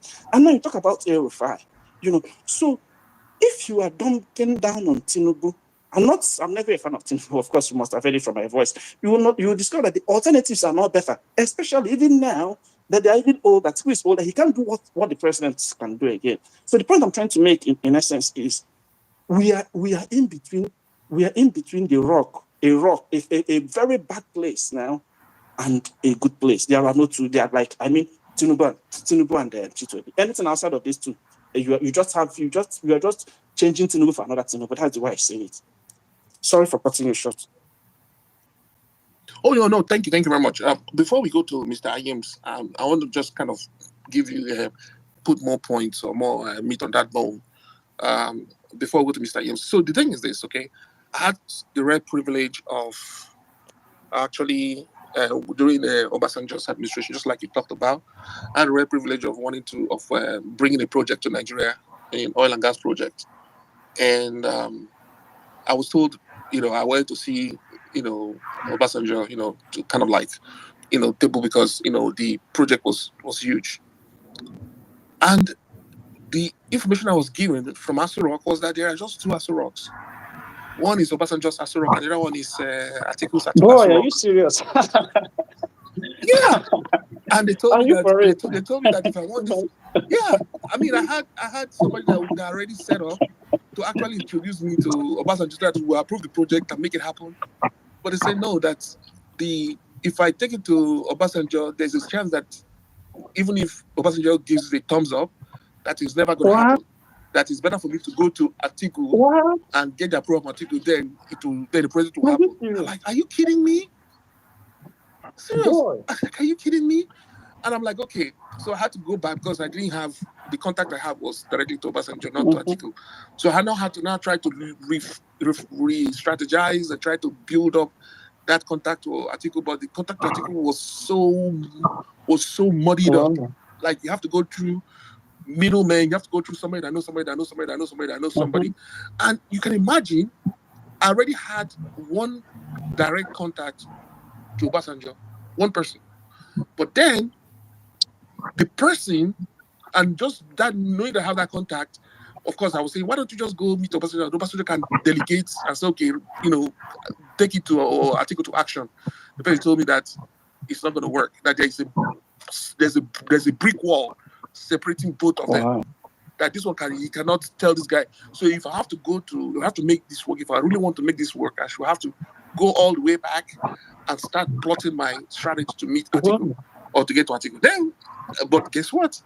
Atiku's pathway between Atiku was like trying to was having to go through somebody that knows somebody that knows somebody that knows somebody that knows somebody. And the more the middleman you meet, the more they're going to the more toll fee, toll gate. You have to pay toll. and you know the painful part. The painful part is that none of them told you how many toll gates you have to go through to get to Atiku. Exactly, absolutely. That's what happened. I've not been through this, but I've heard stories about it. And the entire toll gate system is just designed in order to keep fleecing you and fleecing you and fleecing. And you know what? Even Atiku is in the know of those toll gates. That's how he gets his kickback. So the guys keep fleecing you and fleecing you and fleecing. And he was, let me say this. I don't know, you have never heard this thing from me. So for the fact that we are agreeing on this at a very high level, should tell anybody listening that there is credibility to this story. I never knew that, somebody is going to corroborate with what I'm saying, but you just corroborated with that. It's happened to you real life. Everything I said about Atiku now, I said before, we are things I won't say it's a first-hand knowledge. I wasn't directly involved, but I heard it from people who claim to be directly involved and actually believe them. And here we are, somebody saying, yes, everything you've said is true, and it happened to me directly. So anybody listening to me will know that this guy is not working, especially even at his old age. It will not work. No need to bloviate and try to speak English about it. It's not going to work. Yeah, it was a painful experience. So just thinking about having that kind of cabal in Aso Rock. I know Tinubu is, like you say, Tinubu is rotten maggot, but Atiku is almost close to that too. So I can't exchange one maggot for another. I better not if I can get a functional leader that can actually get the job done. For me to know that's not gonna happen. And I think, and I guarantee you that, because of course we all know, if you go to apply for work, one of the biggest thing they ask you is references, your previous colleagues, your previous boss. No matter what you put on the resume, they put a lot of weight, especially here in the US, they put a lot of weight on who you've worked with, because those people can tell more stories about you than anybody can, than all the things you put on the resume. I saw your post on Twitter yesterday, 2 days ago, yesterday, that some guy called Tolulope Benjamin had put some fictitious, things on his resume, that he did this, he did that. And unfortunately, the company that he said he worked for, I think one for something, BGS or BCG or whatever, company he said he worked for, the guy that was interviewing him had actually been a vice president of that department. Of that, he's not a vice president, he was been a head of that department before. So the guy knew everybody that worked there. But the thing is that the guy just left a few months when this Nigerian boy claimed he got hired in the company. So, and they put a hired, and this so-called recruiter knew everybody, both the people that hired people that worked there, the managers, everybody. So even if you had left when this guy said he had left when this guy said he was hired. So you're not saying, asking the guy, okay, so wow, so you want to change jobs? So why would you want to leave, the company? Why would you want to leave this guy, this guy that's supposed to be the manager? What don't you like about him? Do you know that this guy couldn't, this Nigerian guy couldn't say couldn't.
Of the PDP, Peter Obi is different. Peter Obi just came onto the LP party, within a short period of time.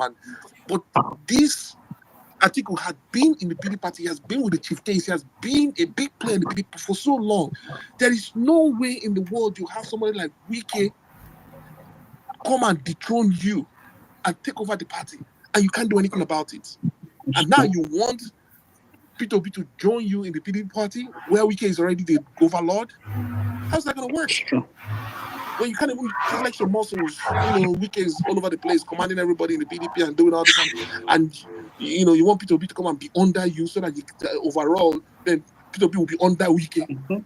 How does that work? So anyway, okay, Ayims, go ahead and make your delivery. Sorry about that. Thank you very much. You see, the point I wanted to make earlier was when I was speaking before Ahmed came and we digressed a little. I think what most persons are failing to understand is, especially some obedience, I would specify that because um, a lot of persons are angry and they are pissed off right now. And um, most persons who think it you can't you just this person shouldn't be part of a coalition or that person shouldn't be part of a coalition don't really know the situation on ground in the country, honestly. And I kind of feel the sentiments because for some days now I have been observing, no, sorry, so not some days, for some weeks now I've been observing that sentiment is mostly from diaspora folks. But in the true sense of it, the people that are actually feeling the heat at the moment don't care. Not to say that my point is to buttress that Atiku should be the flag bearer of whatever opposition. I am just pointing out the fact that some persons still believe that Peter Obi should not work with certain candidates. And again, that's why some time ago I was like, somebody asked me, am I pessimistic or optimistic about 2027? I said, the truth is, as much as I would love Tinubu to leave that seat, the opposition is not doing what they need to. And they are not doing that because their followers are also not doing the right thing. And the right thing here means that you still have people.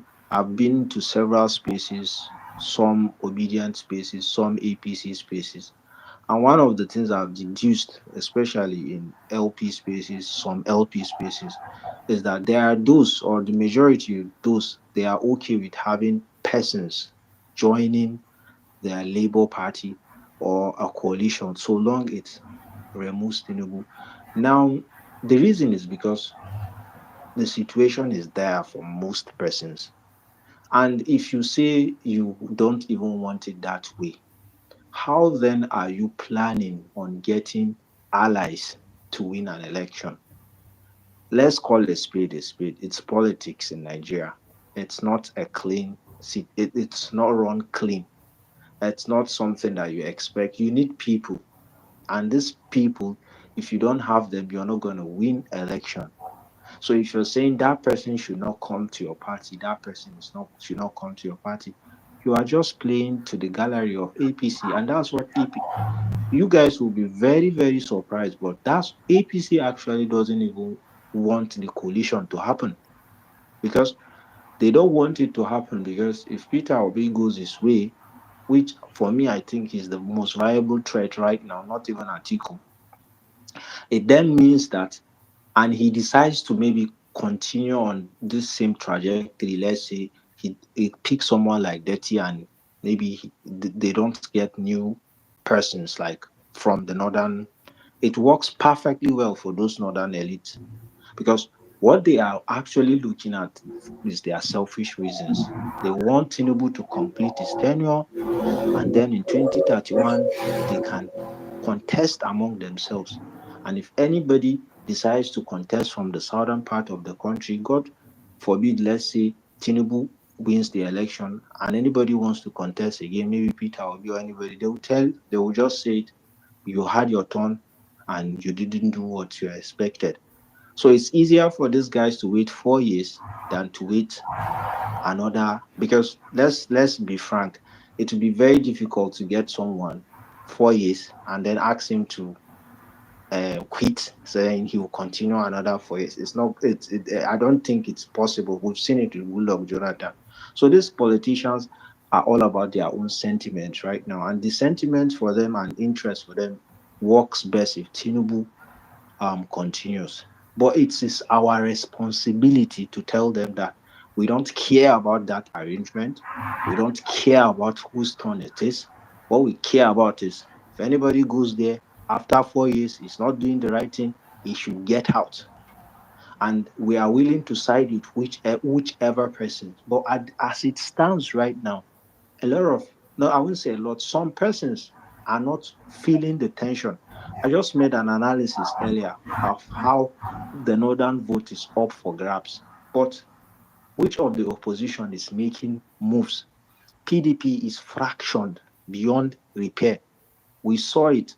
The deputy governor, the governor of Bauchi State, his son, came out publicly to say they don't support Atiku because Atiku doesn't respect them as governors.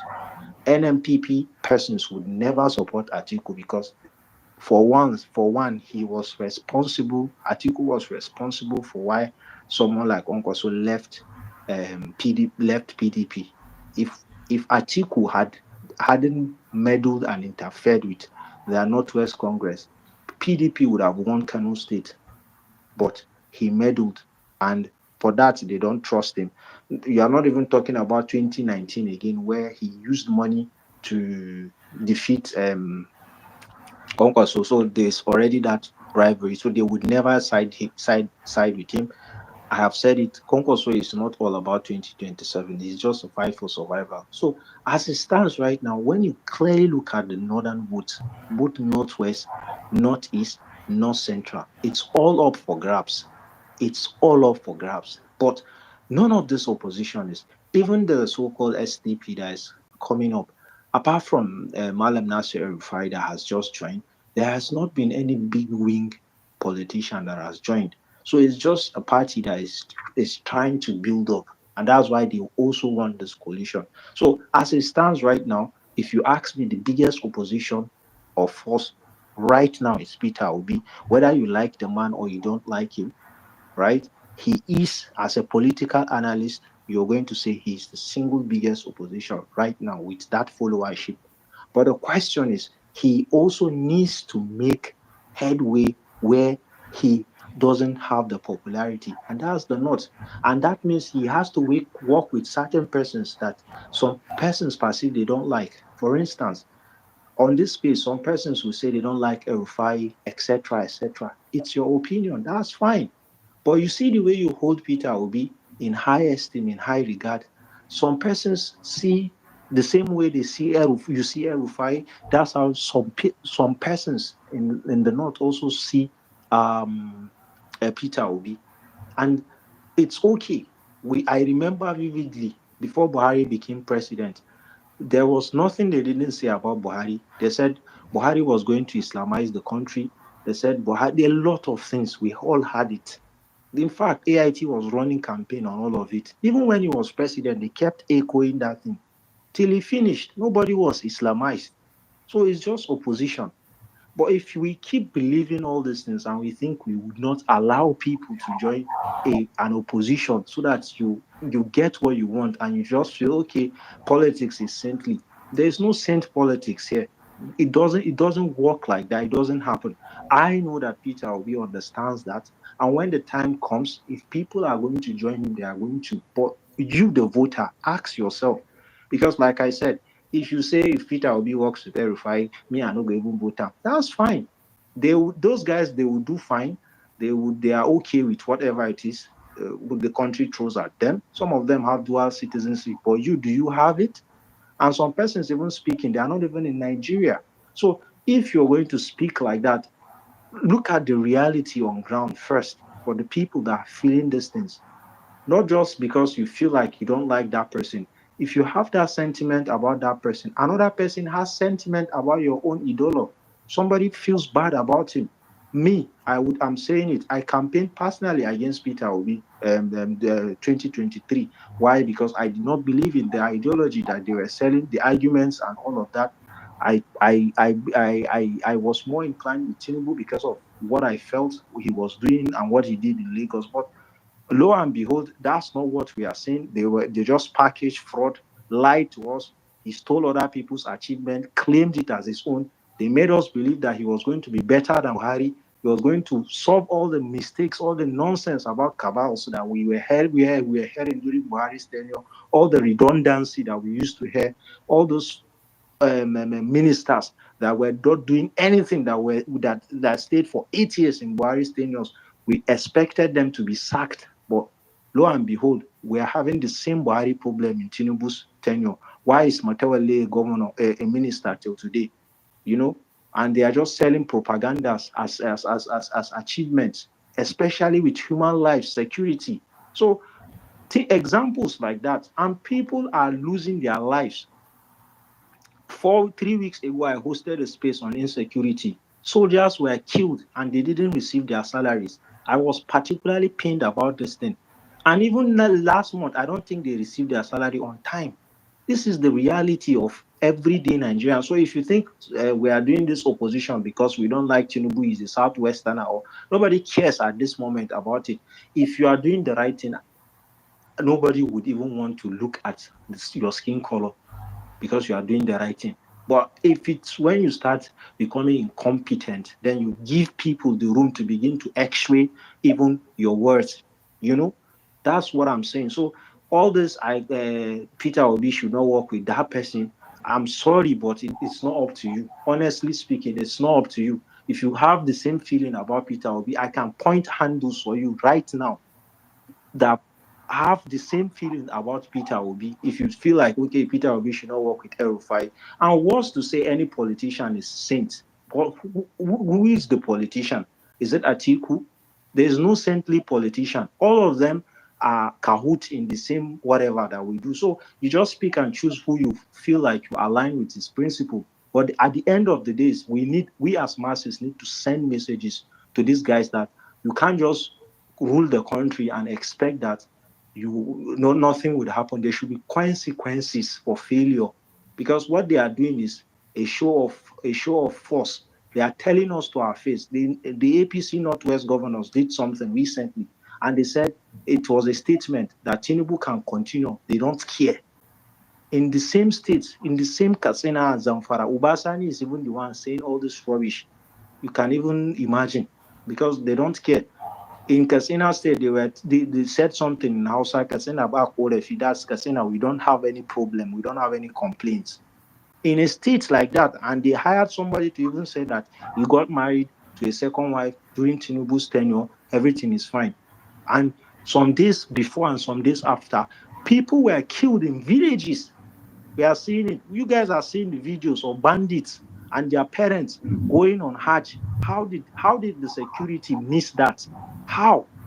We are seeing all these things. So it just tells you the small reality. Well, the northwest is inhabitable. Some local governments now you can't even enter. Some local governments now you can't even enter.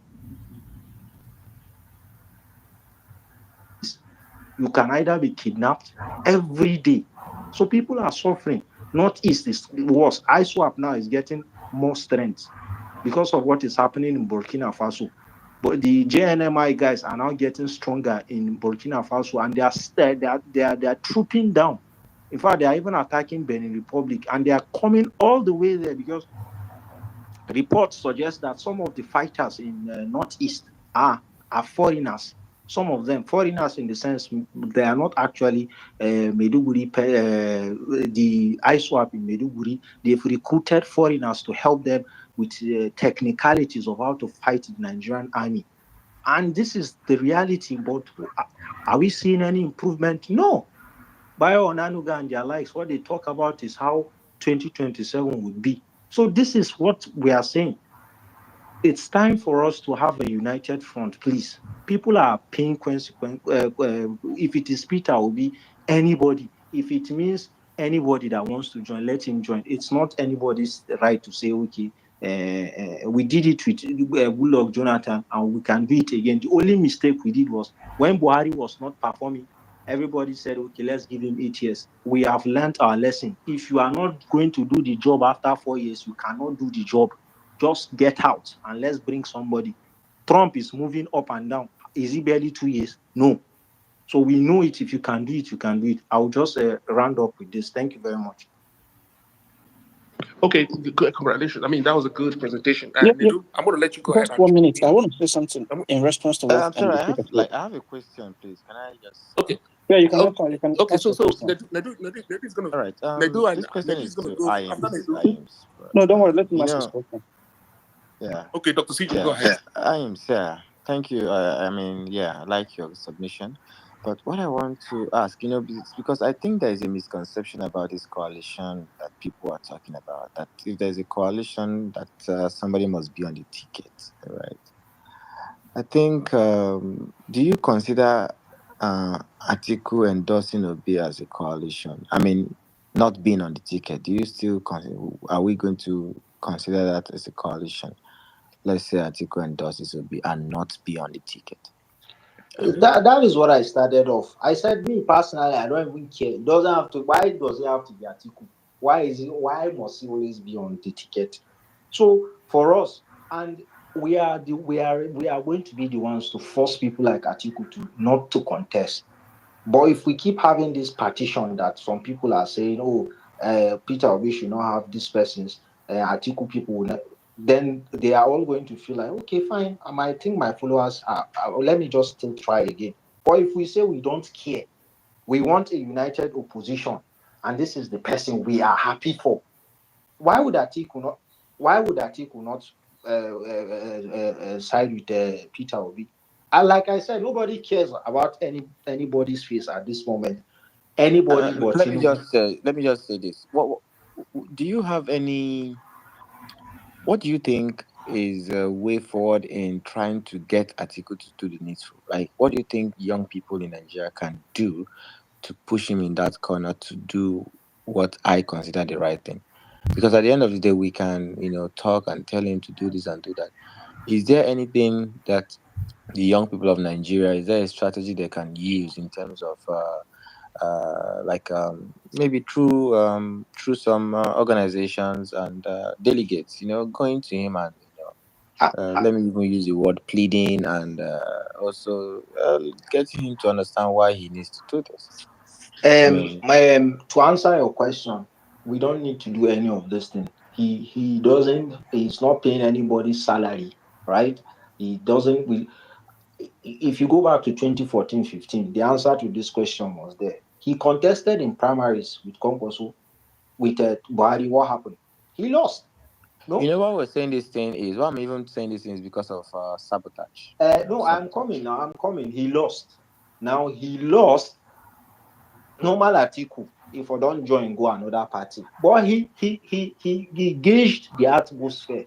If we join another party, therefore tag him as the enemy of the state at that moment in time. So he piped down.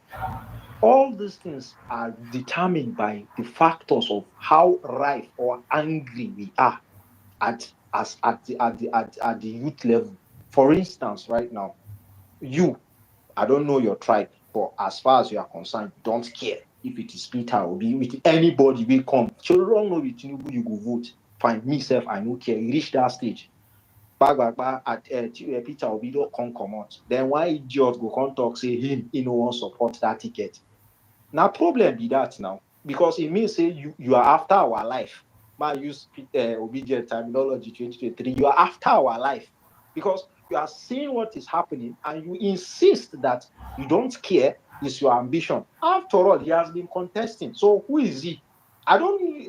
You people rate Atiku more than we rate him. Me personally, I don't rate him as much as I do. Currently, he's having a problem with Adamawa State Governor. He's a boy that he helped to get the seat. Bauchi State Governor, he's having problem with. Now tell me where he wants to go. In the Sokoto State that he used to control Tambuwal, they've lost it to APC. Where is he going to control? Is it Zamfara State? I don't know if you get my point. So Atiku he doesn't even have an option right now. He doesn't. He needs the coalition more than Peter Obi needs it. Because PDP would frustrate him. That one is evidently clear. He doesn't have the power that he has now. So I don't know if you get my point. So he doesn't even have that say. He can decide to contest in a smaller party, but in fact, he has managed to go and get this far because of PDP, the name, not because of himself. And his vice, Peter Obi, if you ask me, he did well because of Peter Obi, not because of him and the party. Let him mistake.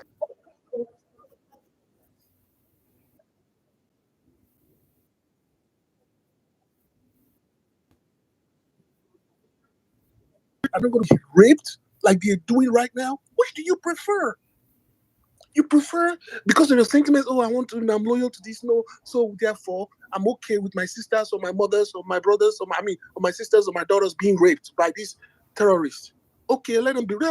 I'm loyal. I have to maintain my loyalty because I vote against P2B, who has already given us the blueprint of ensuring that his administration will ensure that no terrorists will be able to rape our mothers, our children, our sisters in the northern states.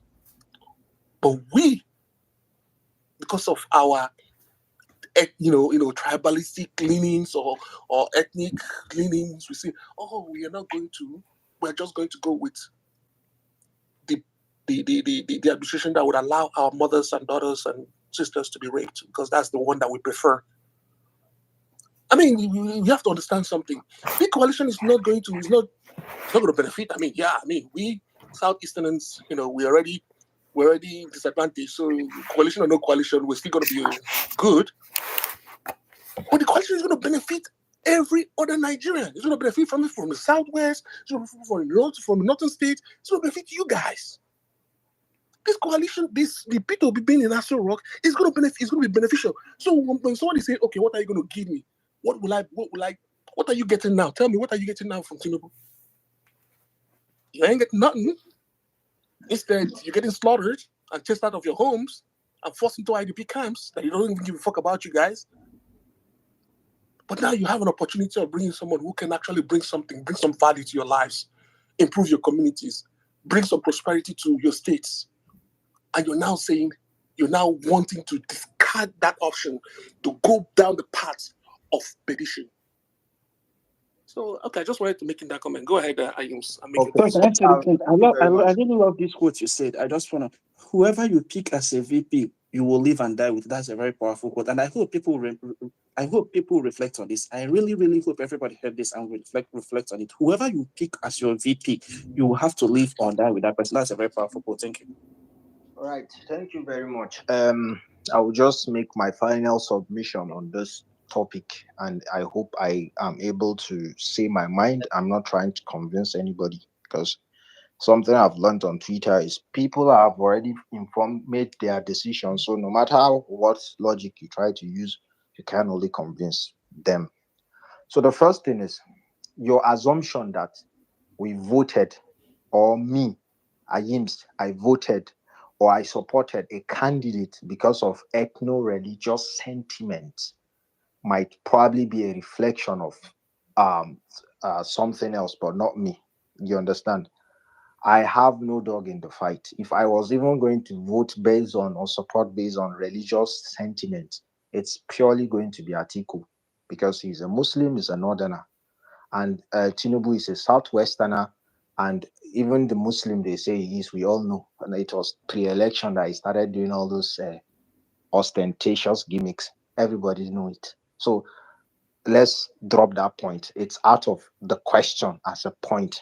So as much as people want to use that as a reason why Tinubu made headway, yes, in some quarters it did because of Shetima, but it didn't have the much needed impact. You would agree with me with the End Bad Governance protest. For the first time in the history of Nigeria and the history of northern Nigeria that I have witnessed, people were going against the preaching of clerics, Islamic clerics, for once. And it was because of the fact that they felt these persons have been preaching and they are detached from the reality. And it's not something that just started with Tinubu coming. No, it's something that has started since Buhari. I remember one of the scholars, Nurul Khalid, is a popular preacher in Abuja.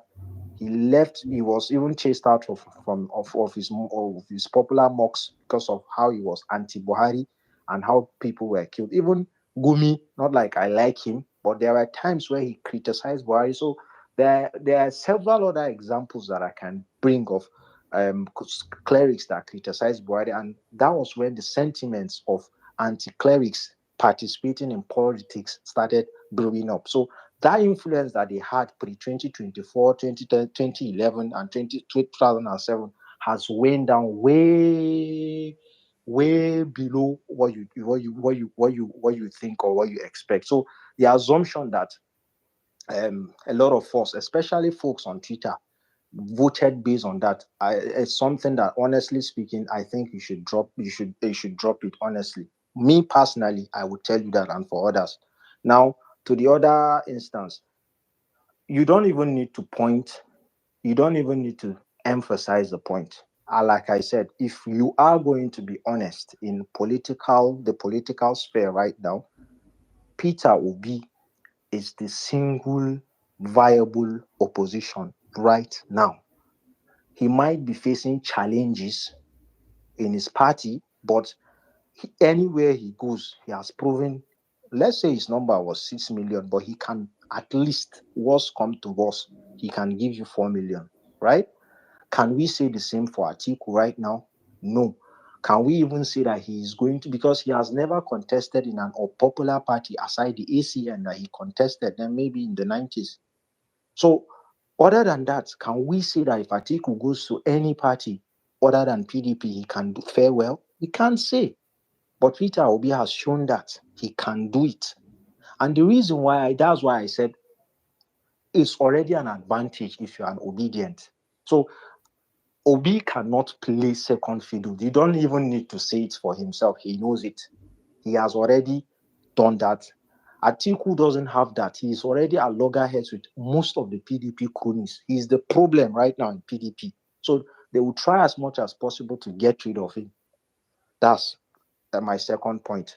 The third point I want to say is it's not up to us on this space to say Peter Obi. Left to some of us, if Peter Obi sees Tinubu anywhere else, he shouldn't even smile at him. That's how some of us think. But that's not politics. That's not how politics work. And like I said, some persons on this space are not even in Nigeria, so you don't understand. This insecurity that I'm talking about is not just Northwest. I'm specifying Northwest because now there it is hot. Now from there, now they send branch. They branch go other places. Nowhere they safe. They thief people right now, anywhere, anyhow. Both southeast to south to anywhere. They thief people, they kidnap people, they do people ritual.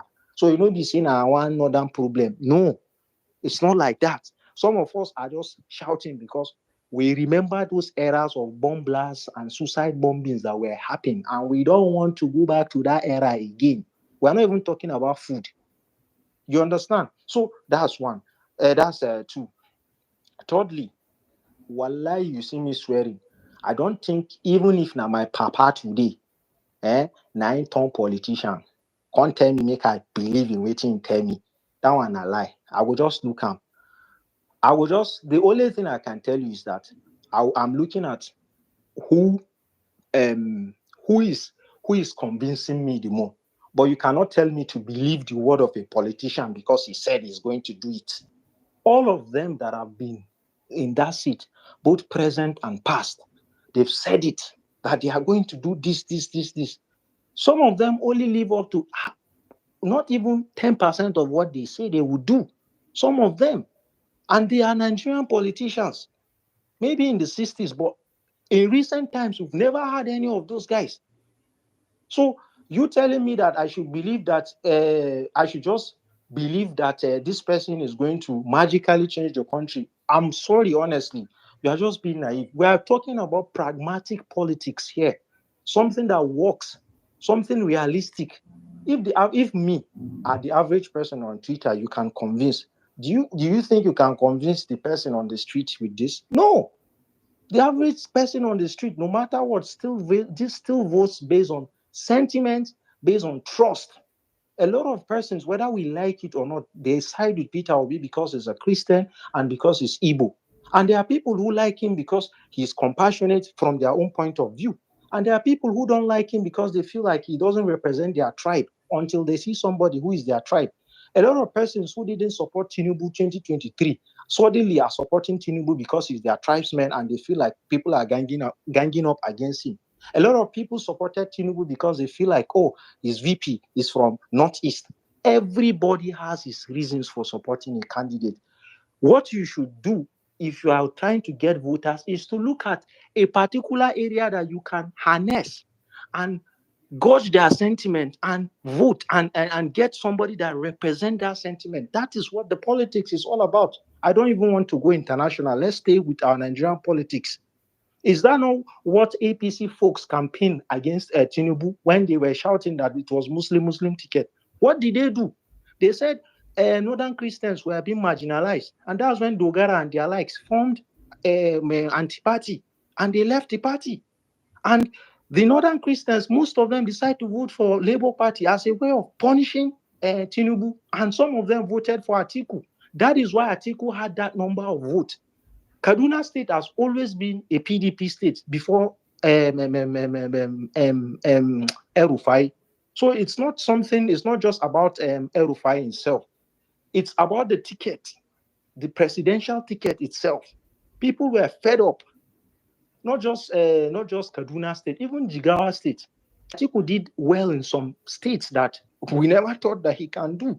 So, and even if you say he lost, what are the numbers? That's what you are going to look at, because if you say somebody lost, it might just be he lost by 5,000 or he won by 5,000 or 3,000.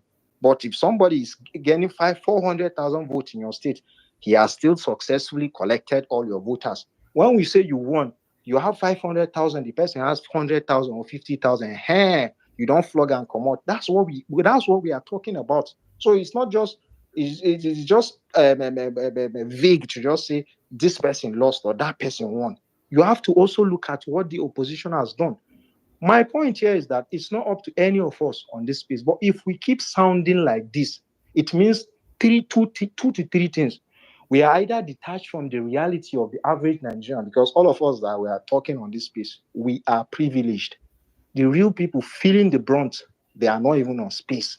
So we are privileged, and that's why we are saying that, oh, this person should not work with this person. They can only work with that person because that person has something they can only support. If the person decides that he wants that person to join his ticket, are you now going to tell us that you are not going to support your candidate because he has brought so person? If you're going to say that, then I am going to shock you that is what APC and other elites want. Either ways, the North still wins. That's what I'm trying to say. Because at the end of the day, what we want is a change. Because if you say no, then this Tinubu will continue as tenure. And 2031, all the northern political elites and their nonsense, they will gather and say, shall we supported Tinubu, Southwest, come and support us, it's our turn. And by then, this anger against a southern president and the neglect would have metamorphosed, and it would have built up so much that people are willing to come out 2021 to support and vote their own. This is what we are saying. Even I'll just round up. Let me round up. Yeah. So Mr. Nedu, sorry, my voice is echoing on your mic.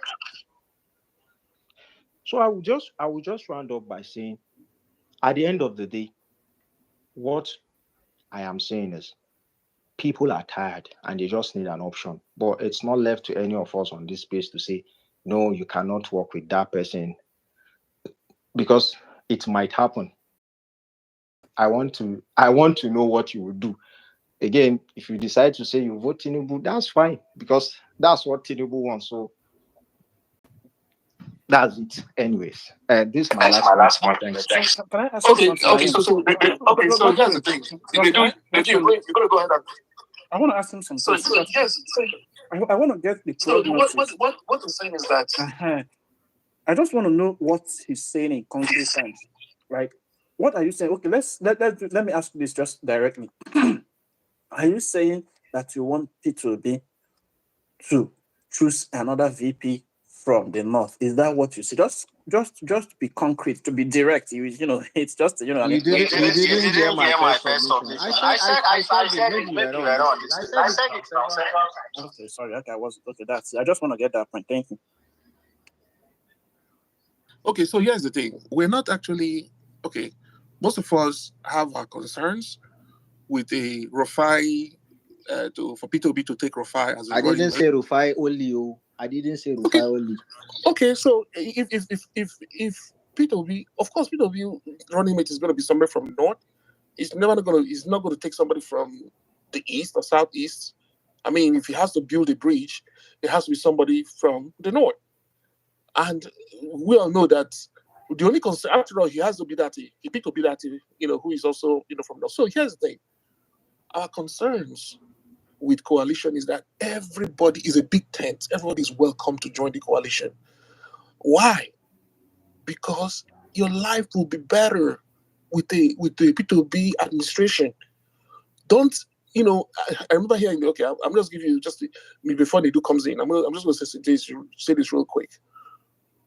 In 2008, during the financial crisis here in the US, it was really, really bad. It was so bad that everybody was trembling. I can tell you that everybody was trembling. Even in those of us in the oil and gas, people were just shutting down operations. People were just winding down contracts.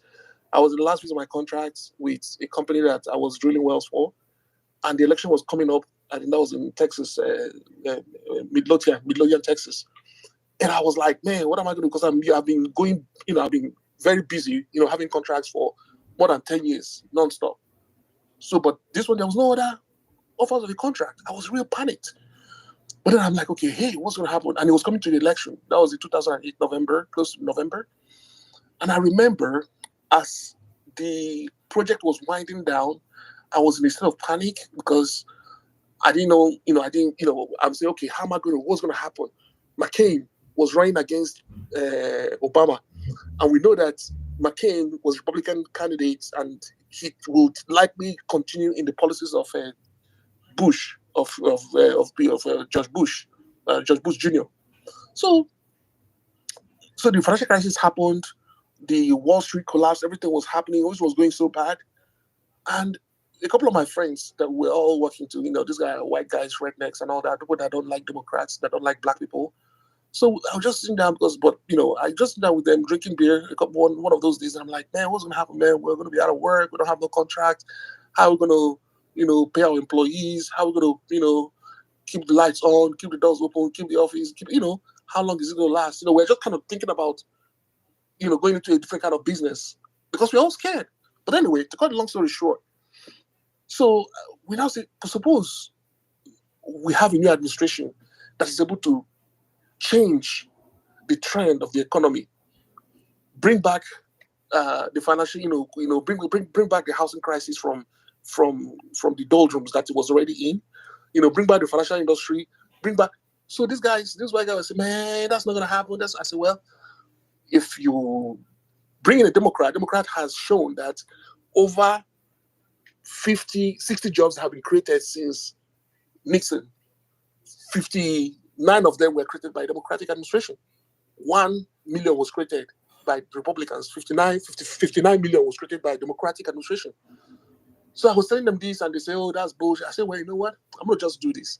I'm going to go knock on doors. Volunteer for Obama's campaign, not because I like Obama, just because he's black, not because, I just say, you know what? If he can come up with, because he was articulating certain policies that could reinvigorate the oil and gas industry, reinvigorate the economy. And I said, okay, let me just do that. Hopefully, maybe that's my best bet because there's nothing I can really influence. I didn't have any dog in the game. I could have quickly got to a different profession if I wanted to, but I love the oil and gas. I wanted to stay in the oil and gas. So I just said, okay, I'm going to take 2 months off, just volunteer. I traveled all over the United States volunteering for Obama, doing this, doing that, and guess what? He won. And when he won, I was happy. I said, okay, well, let's hope that he brings back the economy. And lo and behold, within 3 months, everything was building back. He was able to put in place the economic recovery plan. He did the what they call that, the He saved the automobile industry. He put in place a bunch of things, and all of a sudden, this guy started calling me, the rednecks. This white guy started calling me, say, hey, man, Gino, what's happening, man? You see, man, it's like the oil field is coming back. It's coming back. It's roaring back, man. We're permitting, because how you know that the oil field is coming back is when they start giving permits to drill, because people are applying to permits to drill. Not like in Nigeria where the government just, that's another topic for another day. The government is just mishandling the oil and gas industry in Nigeria. Anyway, so they were giving permits and all that. All of a sudden, my phone started blowing up. I'm like, what? Companies were calling me, hey, do you want to come drill for us? I said, what? It's just 3 months. I didn't expect to come back to work. I expected, to go, kind of change the profession or do something different, to enter in the line of business, invest in something. Man, my phone started blowing up. Do you know that I had to be canceling? I've never done that before. I had to be canceling contracts. People were giving me, okay, come do this. I said, you say I get 2 or 3 or 4 contracts, I have to cancel half of them just to be able to, because I was so bombarded. And that was how all of us in the oil and gas, we made so much money. But guess what? I didn't have to see Obama in person to get the benefit from him. I didn't have to see him before the election. I didn't have to see easy place made me much, much wealthier than I was. Back at that and say, yes, that work was worth it. I didn't need to get an appointment. I didn't need to get a bailout. I didn't need to get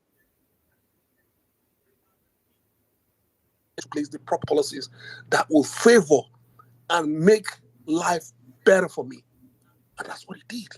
And I was better for it. And even the white guys, even the rednecks, talk about these guys don't even like black people. They hate black people. They're so racist. When I met them on the rig, I said, man, you saw what Papa did for us? Papa brought us back to work. We had more contracts. We're not having more contracts. They said, man, you know what? I don't like that black guy, but, he's a good guy. I'm like, okay, yeah, he's a good guy. Just admit that he's making you get back to work. So anyway, so the point I'm trying to make, so when I'm looking at this situation, I'm trying to kind of, sorry for Nigeria, but I'm looking at this situation in Nigeria. Why we're fighting for good governance, for good policies in Nigeria, is for us to have the right leadership that will put in place the right conditions so that Nigerians can become productive, more productive. We're not asking for him to compensate workers or maybe we donating or whatever. No. Look, I can tell you that most people that I know, most people that I know that I've been working with are not expecting a single benefit directly from P2B in his administration. We don't even care if, whether it's cash or kind or whatever. All we need is to have a conducive environment so that we all can create value for the community, for Nigeria, and create productivity. Because there's so much potential in Nigeria that is so locked up. It's like some demons came from hell and chained all the potential and chained them that you can't even, that they wouldn't work. That is how it feels. And we hate it because we travel all over the world and we see communities, countries, states, cities with lesser potential, with lesser resources, with lesser ability, but they are doing fantastically better than Nigeria. And it pisses the shit out of us. It pisses me off when I go to places and these guys don't even have the potentials that Nigeria has. But he's doing much better. The people are prospering. The communities are, everybody's happy. But in Nigeria, that has so much surplus of 100 times more than most countries. Everybody's hungry. People are starving. People are dying. So what we do is, when we talk about coalition, we want the coalition, people to come from the perspective that they are wanting the coalition so that things can get better. Mr. Gossip, can I just ask you a question? I don't mean to interrupt. Go ahead. Do you know this coalition didn't come from Peter Obi, it came from El-Rufai? Do you know? Yeah, I know. The origin of this word and the origin of the coalition itself. So, this one that I said, you want the coalition, I don't understand. Can you explain it for me? I'm just trying to. No. I understand what you mean. Look. It's a big tent. It's a big umbrella. Anybody that wants the betterment of Nigeria, anybody that wants prosperity, anybody that wants our communities, to get rid of all the killings, all the kidnapping, all the dying, all the insurgency, all the terrorists, all the sacking of communities, all the IDP camps. If you want all these things, because we should be tired of all these things. It's been so long we've been dealing with this. We've been dealing with this for so long that it is getting tiring. It's becoming a normal for us. It's becoming a normal. How can a dysfunctional state of being become normal, and we just let it become normal for us? That is what we're saying. We're saying, no, this is not normal. We refuse to accept this as normal. We want to push back. We want what is normal to be normal. And that is why we're asking for, okay, hey, if you have an idea of a coalition, then bring it on. If you have people, resources, structure that you want to bring in to help bring back, restore normalcy back to our communities, our states, our cities, our local governments, bring it on, because it's always going to be for everybody's benefit. Don't come to the coalition expecting, okay, P2B has to give me this for me to be in the coalition, for me to help the coalition. P2B has to give me this. P2B has to give me the minister or the commissioner or the vice president running ticket, for me to work for the coalition. Why don't you just come to the coalition because you just want Nigeria to be better? Man, How about that? Preach. Okay, Nedu, go ahead. I said preach. You are preaching to the choir. Preach. I'm just enjoying this thing like I'm in the spirit. Continue preaching. I'm in support 100%. I have a lot to say, but I don't want to hog the mic. But I want Sir Josh to go ahead and make his presentation. I'll come back later and share some of my ideas. Okay, go ahead, Sir Josh.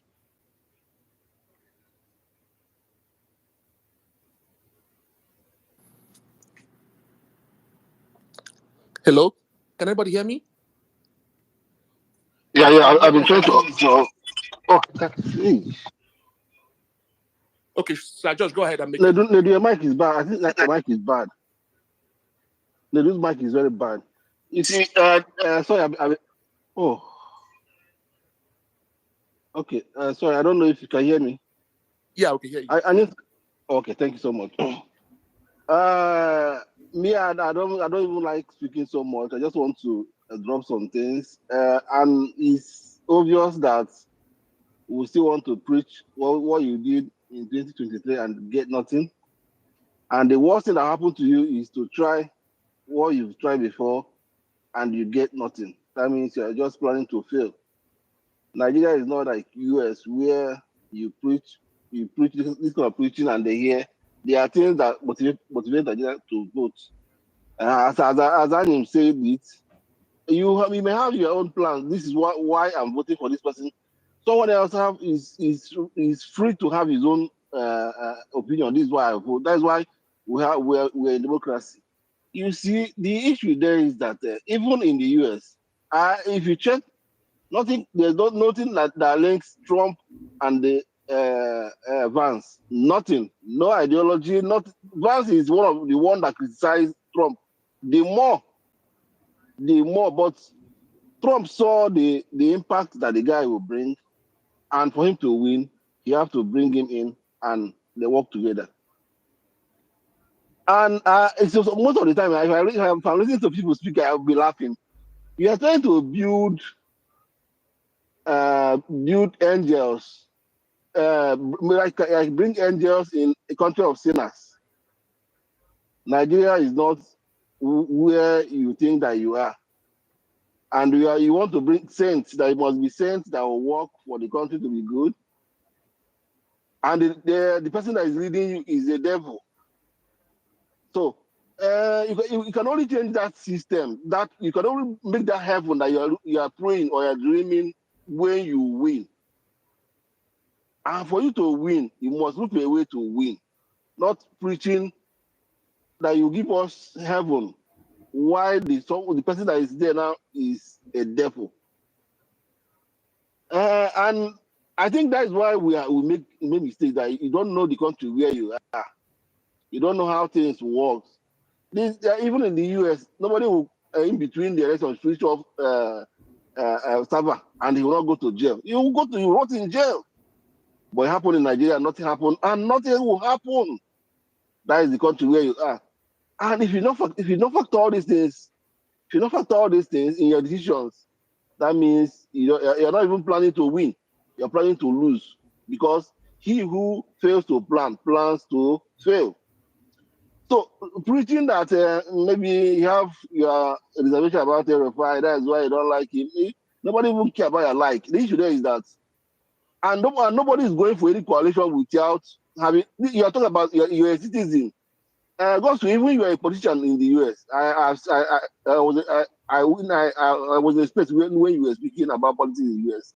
You know that nobody approaches you to join and make you win. Or sorry, nobody will approach you. You as a big politician who controls some area will come to approach you with empty hand. No, he must present for you. These are the options for me, because politics is a game of interest. And them that is playing it is their own business. They are playing it as their own business. You that have business now, you negotiate with people before you drill their well. That's how they see politics in Nigeria. And the moment you understand that, that is when you can win. If you cannot understand that, that means you continue doing preaching till maybe you will die. Another generation will start continue preaching. For you to change the country, you must first of all think, how can I win? If I win, I will change the system. Yaradua came in, they rigged the election for him, and then he came in and accepted that they rigged for him, and he want to change the system. He accepted after going to court, after spending money to defend that they not rig him. He paid everything, he won in the Supreme Court. Then he accepted that they rigged for him. That now is for him to change the system. That is even why we are hearing all these things. So, but because before, when Obasanjo was there, if you like, cry. Then by even when we are voting, you will hear the results. But he said no. That they must bring system that will allow people to make their choice who they want. He started bringing systems that will, even this one that we're making now, even this one that is export in 2023, it's because of his effort and Jonathan. All of them came in through rigging. They rigged for them, they came in, and they said they want to clean the system.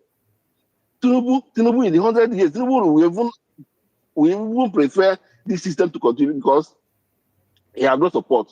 And if you clean, and he cannot be the one to clean up the system. So I think what we should be thinking of is, how can you win? How can you win to change the system?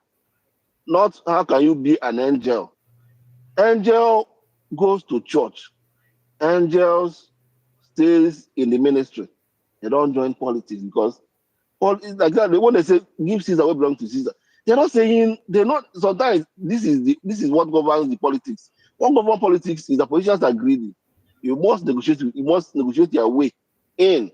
If you go in, you can decide on how you want your government to be, because you are the one in charge.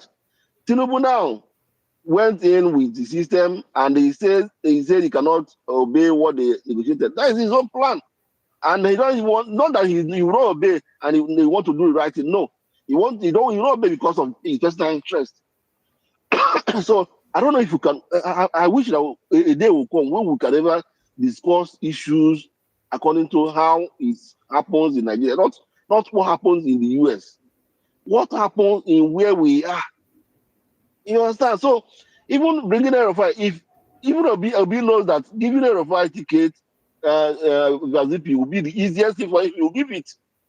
Obi is mine now. If you give, he will know that he can easily give him the vice president ticket on his own without even discussing it.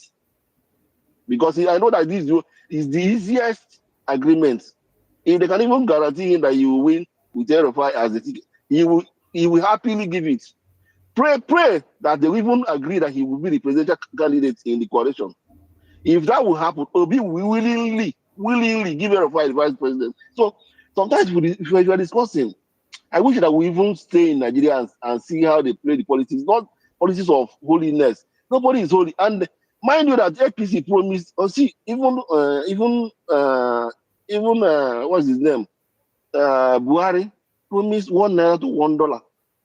There's nothing that they've not promised Nigerians. So they said that they will make $1 to be equal to $1. It was a promise. People believed him. People believe that the man will do it. So I don't know how you want them to believe that Obi will bring heaven on earth, not minding the one that they promise them that they fail. Why not just, even though it's corruption system that will rig him, that he wants to change, let's see that corruption system to put him, so that we know if we can change the system. Yar'Adua did it. Yar'Adua did it. No matter how Obasanjo was so hard, but he said no, that you rigged me in. You rigged me in, and I will not sustain this system because it's against the people. Please, let's forget about this heaven, because the heaven, you can only see heaven when you die. And you can only experience heaven on earth in Nigeria when you win. If you don't win, in 100 years, you continue with your dream of heaven, of who will turn Nigeria to heaven, or who will turn the north to where they will farm the whole farm product. It's only when you win. And if you don't win, that is a wish, that is a dream. So you can only make all those things happen when you win. Try and look for a way to win, because Nigeria system is not a system where you cannot win through free and fair. You can never win through free and fair. If you like, unless you want to cause war, because they will not allow, because they know that once you do that without their help, what they will eat is off. It's better that even though you are giving them little to eat and do the one that you can do, make sure that the country is a little bit better. Nobody will change Nigeria within 8 years. Nobody, even unless it's God. But no matter who you bring, within 8 years, at least make a mark. That's what we are saying. Make a mark. But let's speak as people that is talking to people, not talking to kids. In Twitter, everybody know all these things. What we are saying now is, what we should be saying is, even though you want to give, if as I said before, if you can guarantee that you give the ticket, pick anybody that will ask what matters so much is what is your input. If you are bringing Erufai, if they agree that Erufai will be, it will be the consensus. It will be all of them that will decide. Everybody will go and do your own part. Even before Obi wins governor of Anambra, at least he has already discussed. These are the things that is affecting even people that will put him. These are things that is affecting us now. Did you agree that you will do it? Even everywhere, you must, people that put you in gives you, these are things that I want you to do now. But it's you that is within you to know, is this thing worthwhile? Is it what we can do? So in nutshell, I don't want to hold the mic, but I don't even like talking too much. Let's work with the country that we have and know how we can navigate to win first, before you can bring this dream that we are dreaming. Who becomes and who will not be. Obi will willingly give Erufai tickets, a vice presidential slot. Willingly, I mean willingly, but let's pray that they will even give him the tickets. Thank you. Okay, good. So, just for us to huh? Just I want to say something quick. So, okay, no problem. Okay, so if that is why when P2B speaks, sometimes you have to wear like the cap of an old man, a wise man, to be able to understand. Because he's not only speaking, he's sending a message. When he said he's not looking to grab power. He's not looking to change, to take over from Tinubu whilst maintaining the criminality. He's trying to tell you something. He's trying to tell you that if you're coming to do coalition with me, and you're now bringing those criminal structures where, okay, you have to continue perpetuating the criminality, ensuring that only the elites will be sharing in the loot, divvying up everything. They will do a budget, and 90% of the budget will go to sharing of everything, from the legislator to the judges and all the elite, and then nothing would be implemented, no infrastructure can be built, no schools, no roads, just like they're doing now. He's telling you, if you're just wanting to put me in the office so that I will be able to perpetrate that kind of criminality that is ongoing, I'm not going to do that. He said his coalition is a coalition against hunger, against bad governance, against out of school children. So, and this is a very, sometimes people kind of look at what he says. So this guy is talking like an illiterate. He's talking like, no, he's talking like a wise man. He's sending message to all these people. Yes, you want to do coalition with me. Erufai is coming to do coalition with me. I think want to do coalition with me. This is the ground rule. There is no sharing of any money. We're not sharing money in this administration. You're not going to come and say, okay, based on the fact that you did coalition, we are going to have to allocate a portion of the budget. That is what is happening in Rivers State between Sim Fubara and Wike. That is how, when you get into power through a coalition of criminality, then you have to make sure that you allocate a greater percentage of your cash flow and resources to that criminal structure, to maintain that structure.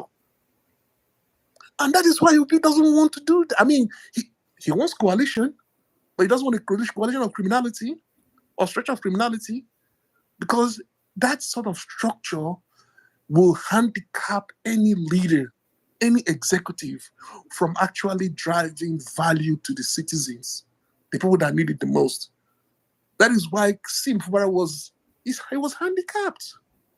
He was handicapped because he agreed to get into power on the back of criminality.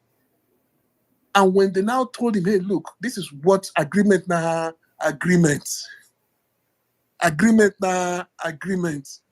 when they went to the back door, they went to the back room, inner chamber, and said, this is what you agreed before you became governor. Why are you changing mouth now? And that is why they had to go all out to do him dirty. Sometimes we sitting outside say, oh man, why did this guy like this? Why does he know if he talk? Why does he know if he talk? He know if he talk because agreement. He knows what he agreed with them.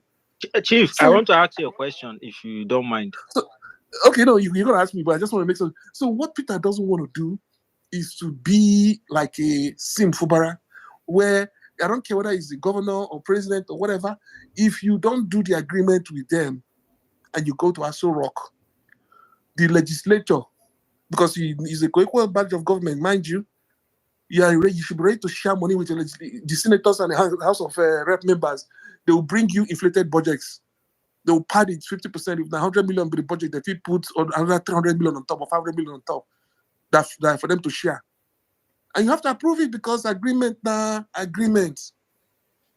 if you didn't have that agreement with them before you get into office, they wouldn't do that. Because, you would, that was what you agreed. But if you had an agreement with them and they bring that kind of paperwork, that budget, say, okay, yeah, the budget for this year is $100 million or 100 million naira. Like, take for example. But we don't put our own 500 million on top. So that making it 600 million. Make you approve them. As a president that entered on that agreement, you have to approve it. Make them collect their own 500 million. Then you go manage how you go use 100 million to do project for the entire country. If you no agree, then you go now begin to see problem from jump. And that is also including the judiciary, because judiciary now, all the cases are going to go court. They're going to rule them against you. For a fact, they're going to even plan impeachment against you, put you in prison, something like that. But you have to go into that so rock, not having those kind of agreement. And that's what Peter B knows. Peter B knows this because he has seen it before in Anambra. So that's why we're saying, okay, hey, look, if you're coming with coalition, come with coalition with clean hands. Yeah, you might be rotten, you might be evil, you might have a bad history, you might have horrible criminal past, but when you're coming into this coalition, come with clean hands, expecting no agreement, expecting that you're not going to get a budget padded with your 10% or 50% or 20% on top that will be able to service your structure in perpetuity, because it's not ready for that. If you're coming with a coalition because you're tired of the country not working, you're tired of insecurity, you're tired of your communities being sacked, you're kind of tired of, women being raped, let's build Nigeria together. Let's do the coalition. Let's get rid of Tinubu and work together to build the country. But if it's about to fund and sustain the lifeblood of criminal structure, he said he's not doing it. So that is what, in my opinion, and I don't know, and you can quote me on, don't quote me on this, but I myself don't believe, I might be wrong, but I don't believe that somebody like Nasir Rufai will come to offer himself as a running mate to P2B without bringing an agreement. He's used to bringing agreements.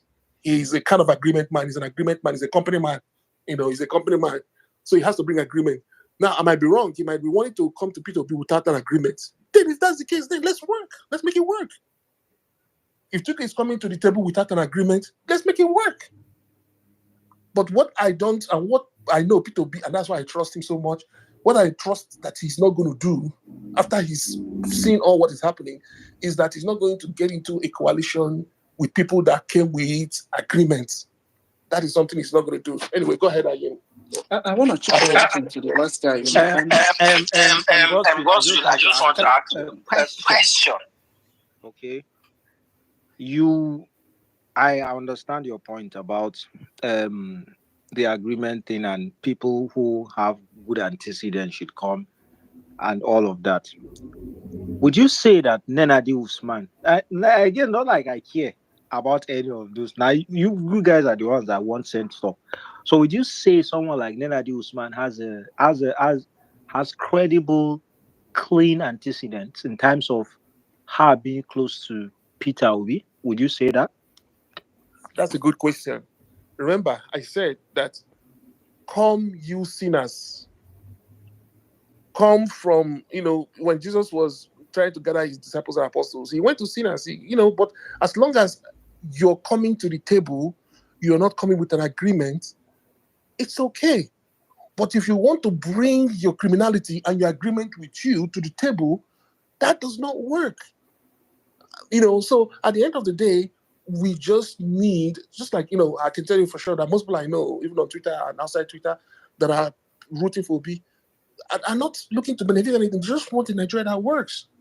So, and we expect that everybody else who is wanting the coalition, no matter who you are, no matter what political figure, whether you're Atiku or Rufai, you just want the country to work. So don't come with agreements. And I know people will going to make sure of that. Just two sentences. And that's it. I think what Josh is trying to tell you that you're not understanding is let him win first. Because I think you underestimate the power of president. Right? So let's even assume there's an agreement. He can decide that he doesn't care anymore. Don't you agree with me? Okay, can you repeat the question again just one more time? I think that was it. I think what Josh is trying to say is that whoever it is you're supporting, Peter will be whoever, let him win first. Then from there, he can do and undo. But prior to getting there, he doesn't have he cannot decide to do some things.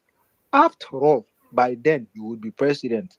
Don't forget, Tinubu was chasing people that he would have thought were beneath him. But when he became the president, what's happening? Tables don't turn.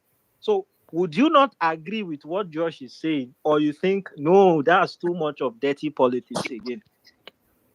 Okay, I'm going to respond to that, but I'll let Nedu talk first, and then Honorable Ibrahim, and then I'll respond to that. Nedu, go ahead, sorry.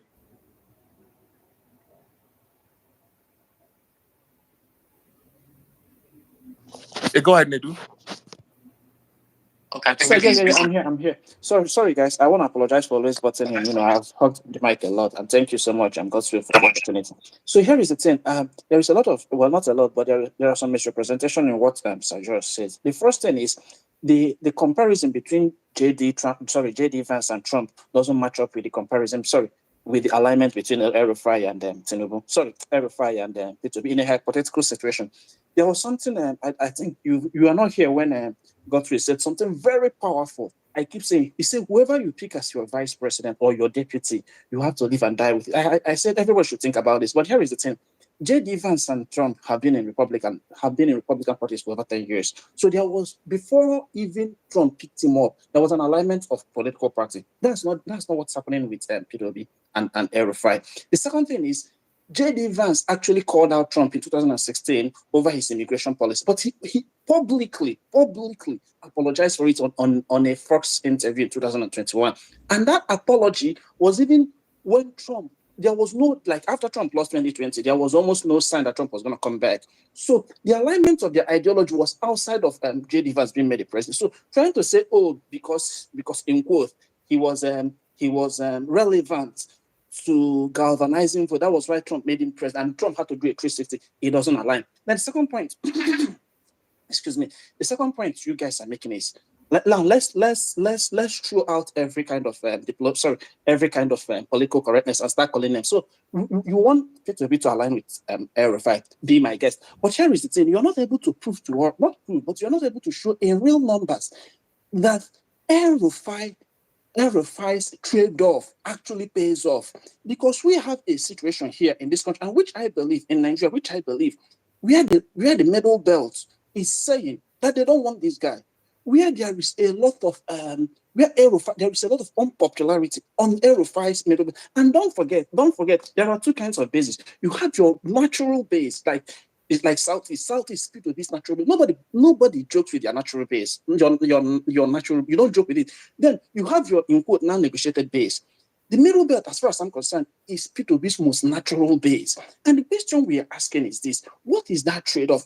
Are you going to assure, do you have any numbers to show any kind of any kind of visible proof that El-Rufai coming in will bring more votes than alienating more votes? Then the third thing I want to say is something I am saying. Here is the thing. Something you guys don't understand. I'm not trying to dunk. I'm sorry for using this word by saying you guys don't understand. But here is the thing. Something we need to consider. The first thing anybody checks out. In fact, the first and only thing any presidential candidate checks out, or any guy checks out in picking his running mate, is loyalty. Nobody wants to fight with his running mate. You don't understand how much dent fighting with your running mate brings to your administration. In fact, it's about your greatest undoing. So before somebody will pick somebody, it's not just about, nobody even looks at votes. You are the president, you are the guy that's going to bring the vote. That's just the way it works. Loyalty. One of the problems Obasanjo had, and up till today, is his fight with Atiku. So Am I the only one? I can't hear you. I can't hear you more. I can hear you. If people cannot trust El-Rufai, which I believe El-Rufai is going to fight that guy real dirty. He has fight, because don't forget, the vice president, you cannot almost sack him. He's not an employer. Sorry, he's not an appointee. He was also elected with you on a ticket, and he has also some constitutional powers you cannot take away from him. I remember when Obasanjo tried to take Atiku's security details from him. Atiku went to court and they told him, sorry, you cannot do that. So will you tell me now, on with your hand on heart, that you think that El-Rufai will show more loyalty to P2B than that? Let me say this: I believe so much that even in terms of vote, that will bring more votes to P2B, because that represents a thing that P2B has been standing for, which is credibility and what I would say originality. Now to end up with to make my final point based on what I am asked Godwin. He asked about Senator Nana the newsman. The point is, you are still comparing oranges with apple. We're not talking about a party transition chairman here. If anybody could be, P2B doesn't even care about what's happening in the Labour Party, because as far as he's concerned, like I said, P2B is counting on his credibility and his campaign ruggedity, his ability to bring him votes to his side. Now, if you're comparing Senator Nenadi with VP, I'm sorry to say, but you are still not getting the point. You're still not understanding the criticality of a VP to a ticket. That's the final thing I'm going to say. Thank you. Okay, good. Before we go to Honorable Ibrahim, let me just make this point clear. Okay, we seem not to. Sometimes we have this transactional mentality of politics, which is a politics of interest. I think Josh, Sir Josh even made that politics of interest is a game of interest. That is the old kind of politics we need to get away from. Because what value does it serve me if my single interest is satisfied and the rest of my village interest is not satisfied? And I'm the only person with a car in the village while everybody else can't even afford to feed. I'm the only person with a house, a 10-bedroom, 2 skyscraper in the village, and everybody's living in a mud house. So we have to get away from, and that is the politics. That is why the politics of interest is providing a disservice to our community. We have to think of our collective good, our collective prosperity, our collective wealth. How can we, and the only way to ensure that is ensuring that the people at the top create a conducive environment so that if the guy from the north, if guy from the south say, okay, you know what, I want to get a license to, say, operate a telecommunication company. They're not going to think, okay, this guy is from the east. We're not going to give him a license to operate a telecommunication company. If somebody, let's say somebody from the southwest is in Germany and discussing with the telecommunication company to bring in a competition for MTN, okay, and he goes to Aso Rock, another guy from, let's say, Akwa Ibom finds another superior telecommunication company from Japan, and he comes to Aso Rock and they both say, okay, let's approve one of the license, and you go based on tribe, knowing that the one from or a highly, dependable company from Japan had historical performance, and you say because of tribe, you have to interest of the population, and that is not the way to actually drive prosperity. In a place like Nigeria, politics of interest is what is keeping us in perpetual poverty and penury. That's why you see a few elites is going to be driving Rolls Royce when 99.9% of people from his village are hungry. They can't even go to school. There's no school in his village. Go to Wike's village. Only few people, whenever he comes, he wants to do he wants to look for thugs to go and fight or whatever. He comes there and just gives them maybe 50,000 or 100,000 to go carry knife, carry gun, and that's it. That's when you get to see him. Meanwhile, the village is in perpetual poverty. Politics of interest. That is what we need to get away from. Let's think of doing the coalition where we are saying, okay, we're sick and tired of the failures of governance. We want a leader to get there, create an even playing field. The best man wins. The best proposal wins. The best project wins. If it's going to bring value to your community, let's make it happen. If it's going to drive growth, let's make it happen. And you can see the northern states, they're all going to be food baskets. And think of it this way. If the northern states are prosperous and are driving the agricultural economy in Nigeria, do you think that you're going to see the so-called poverty in the northern states? No. Because you're going to see a lot of people from the south say, you know what, let's go and invest and build capacity in the northern states and create supply chain infrastructure that will be able to allow us to bring in all that food, all that agricultural products to the southeast. That money is going to be part of investment that's going to be pumped into the south, into the northern states. And you're going to see all that commercial activities going across the country. But when you're talking about policies of interest, then guess what? Only one MI is going to be the only person that drives car in the entire local government area. And every morning you're going to see Amanjiri kids queuing up in front of his palace, begging for food, begging with plates, begging for food every day. And you expect that sort of system to be sustainable? You expect those kids to grow up and become useful members of the society and contribute viably to the growth of the society? No. These guys are growing up, depending on handouts.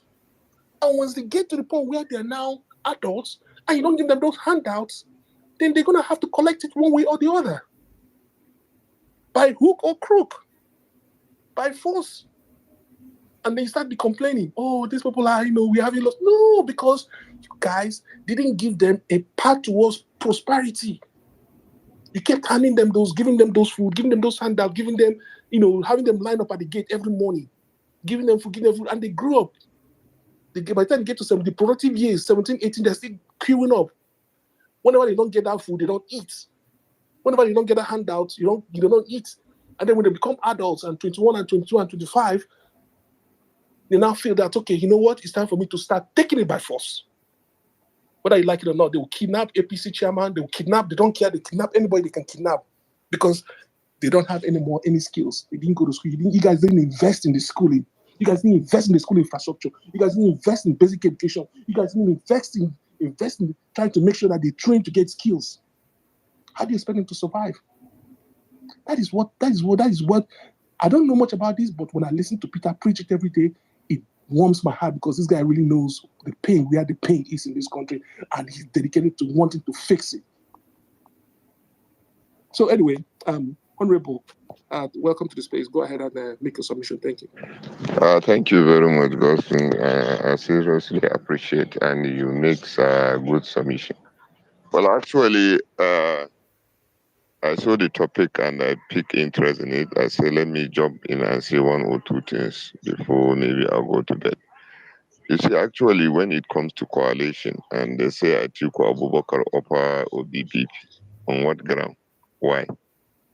I don't think this is something viable. It's not even, it's unattainable because Obi is more politically viable than Atiku Abubakar and is more stronger than him because looking at the antecedent of Atiku Abubakar can only win election if he's together with PDP. He once left PDP and joined AC when he was at the seat of the vice president. He could not win even a senator in his state of origin, Adama. But with what Obi did, it means it's not the Obi you should be looking at. The capacity, the truthfulness, and what he has possessed to become a leader. I used to tell people here in the north that when you look at Obi, someone in the nature of Nigeria has become a governor for 8 years, and he was not found wanting. It tells a lot about him and his capability. Nobody will arrest you. Nobody will do anything to you. Nothing terrible will happen to you. Nobody will do anything to you if you steal. It's just a matter of you bribing your way, and that's all. And they try by all means to dent him. They could not be able to succeed. So that tells you who Obi is and what he has to offer and his capacity and his capability. The only little thing he needed to make sure he get to the seat is that politics in Nigeria or in Africa, it requires some additional things that are not there in the original source of the politics, which means you needed some mad and crazy people who carry knife, people that will go and break the boxes, people that will go and do some sort of crazy things to make sure that you get to that place. And the annoying thing is that those people that will aid you in getting to that place, when you now use them, they will later come back and start haunting the party or haunting your government, trying to tell you that, okay, we are the one that you use in breaking all those boxes, snatching boxes, and making sure we cook the results. You are there. So you need to pay us back. So those are the lapses. If those people are part of the system, they are part of you from inception, and you grow together with them to that level where you are going to be in the government. You agreed all, okay, when we get there, all this thuggery should be kept aside. We are no longer going to allow it to spill over to the next government. It's very okay and it's possible. But if you are picking them on the road, they are pay hunters, they are pay talks. Once they come, you want to join the government, you pay us, we'll do the thuggery. If somebody is ganging up to fight you, they will be paid, they go to the highest bidder. That is another problem. But I still believe that currently, if you wanted to be in the power, you need these talks. You must get them. They must work for you. And definitely, you need them. There's no way you could do a government without them. And that's the only lapses. That's the only thing Obi doesn't have. And there's another thing that he needed to do. Cut across the north. How will you cut across the north? You need indigenous people in every tribe that if you are attacked, they will now respond in the same dialect. The same dialect that same person used in his own dialect to attack you, they will use in responding because he only speak to the people of that same language, those people in the same place. He is passing the message to make sure that he change their mind. So if Obi is in the south and he's used to the west, to the southern media, that okay, somebody says this, maybe when he was saying it, he was making the statement in his own dialect. But now the media guys would take it and translate it into English. So if you are responding in English, it will only end in the West. But now if you want that message to penetrate down to the locality of the person that make that utterances or that insult or that castigation or assassination of character, you need to use his own dialect where that thing originated. You use the same person from that area, you promote it. More especially those content creators that are on the TikTok, all those social media handles, you need influencers down in those areas because those people are the people that will now come down there and now those people are the people that will now go down to those areas and talk to their people in the same way that person talked to you. So I believe that is another thing that need to be corrected before the election of 2027. Also, you see, because of that issue of Togri that he is not into, that is the reason why they were able to penetrate and install Abure and Apapa at the same time, working for the federal government. But had it been he too is having those kind of people like Abure, he will be able to now make sure that, okay, he's working on his expanding his territory on the ground, also countering the act of Abure, trying to make sure that you take over the party legally and paving way to make sure that nobody hosts you out of the party. So all those things, they are very important. It's not just you penetrating the grassroots, establishing number of voters, but people that will now protect the vote, take it to INEC and make sure that vote was really announced without anybody tampering with it. Those are the things that Peter will be supposed to work on from now to 2027 so that at least he will be able to move ahead and capture the presidency against the upcoming election. There are a lot of things. Actually, I intend maybe, had it been we have time, we should be able to form a little maybe committee or a little coalition of youth from the south, north, east, west, so that we could be able to communicate and be advising each other. Because this country belongs to us. Anything that is happening wrong is affecting us. And if it's still over, it's going to our children and the generation that are coming up. So we need to sit down, put our heads together, cut the bridge and create another one because those guys are having their own established bridge coming from where they are and crossing over to the other side. So we need to have those opportunities of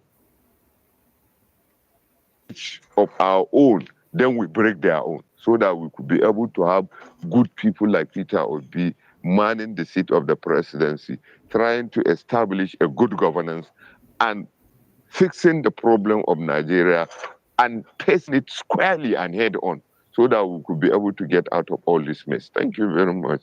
Let me yield the mic here. Okay, that was a good presentation. Follow me. I think I followed you. Follow me back. So here's the thing. You made some great points. Because at the end of the day, we are being used as pawns by the few elite, the political elites, pitting everyone against each other. And it's so disgusting seeing them repeat the playbook over and over and over and over again. And that shit works. Like, they just like a remote control. They know, okay, we're going to just pick the same playbook and they're going to go after each other and forget and just don't even care about us stealing all the treasury, stealing money from the treasury. And then we'll busy fighting each other, busy, going back and forth. And meanwhile, we could be all making money, doing business together. Because there's so much opportunity. How would it look like if we have some investors, both from overseas and from Southeast, say, okay, you know what? Let's invest a whole bunch of money to build supply chain infrastructure, because we like the fact that those businesses, those food basket, being Northern States being the food basket, would create commercial activity not just within the Northern State, but also create opportunity for us to export those food products. And then we create those, and then we line up what they call a train, going all the way from the Northern States all the way to the southern border, where we're going to create the wharf and what they call a seaport, and create export. Do you know that? I can tell you. Do you know that when you go to Chinese stores in the US, those are the ones carrying African food.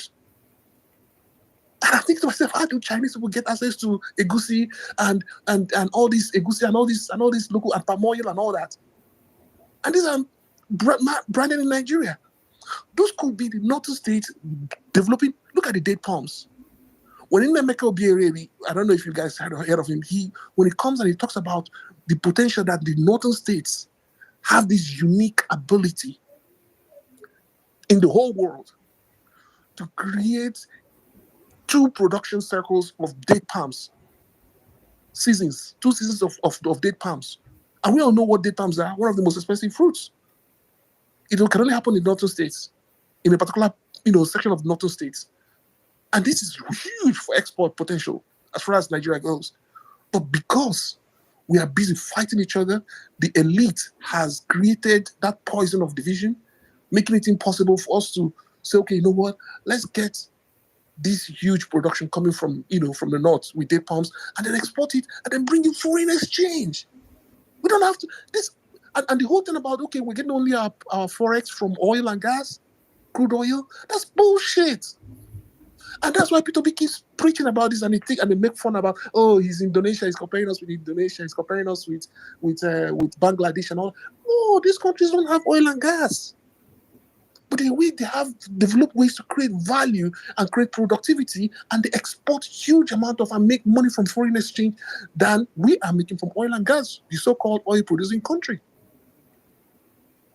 So you brought a good point. We have to start looking at ways in which we can begin to ignore the division and begin to work together to push for us to elect someone like P2B that would take us past this bigotry, take us past this tribalism, take us past this, religious tribalism and all that, and bring us, all of us, to the platform where we can all begin to enjoy the resources that Nigeria has to bring. Because we haven't even tapped 1/10 of the resources that the country that Nigeria has, the potential. We haven't even tapped 1/10. We haven't tapped up to 10% of the potential that Nigeria has to bring. Because the criminal are busy stealing and creating division and putting poison and distracting us, that we don't even have time to create and innovate and build and become productive. And everybody's crying for starvation, everybody's dying because of because of bad economic situation. So at the end of the day, so good presentation, but here's the thing I have to say. On the point you made of not having thugs, that is, I know we don't say it very often, but I have to call it spade a spade. When people are bringing coalition, when Erofai wants to bring his coalition, when Atiku wants to bring his coalition, let him bring his resources, those structure of thuggery, but they don't have to put it on the table in front of Peter Obi. They should say, okay, Peter Obi, you know what? I'm bringing some of my structures, but you don't have to know about it. I'll take care of everything that has to do with, anybody's trying to snatch this, anybody's trying to do this, we'll take care of it. I think we'll say, don't worry, Peter Obi, just do what you do, because you know what? They want a good Nigeria that works for everybody. Because if Nigeria works for everybody, guess what? All those thugs, all those paid for hire guns, they are going to be legitimately employed with better wages, better schools for their children, Their wives are going to be gainfully employed. They're going to have a stable family setting.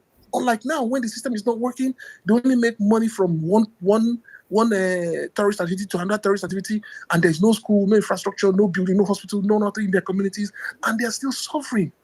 And it's not a sustainable strategy because you have to wait from one terrorist attack to make money to another terrorist attack or to another kidnapping.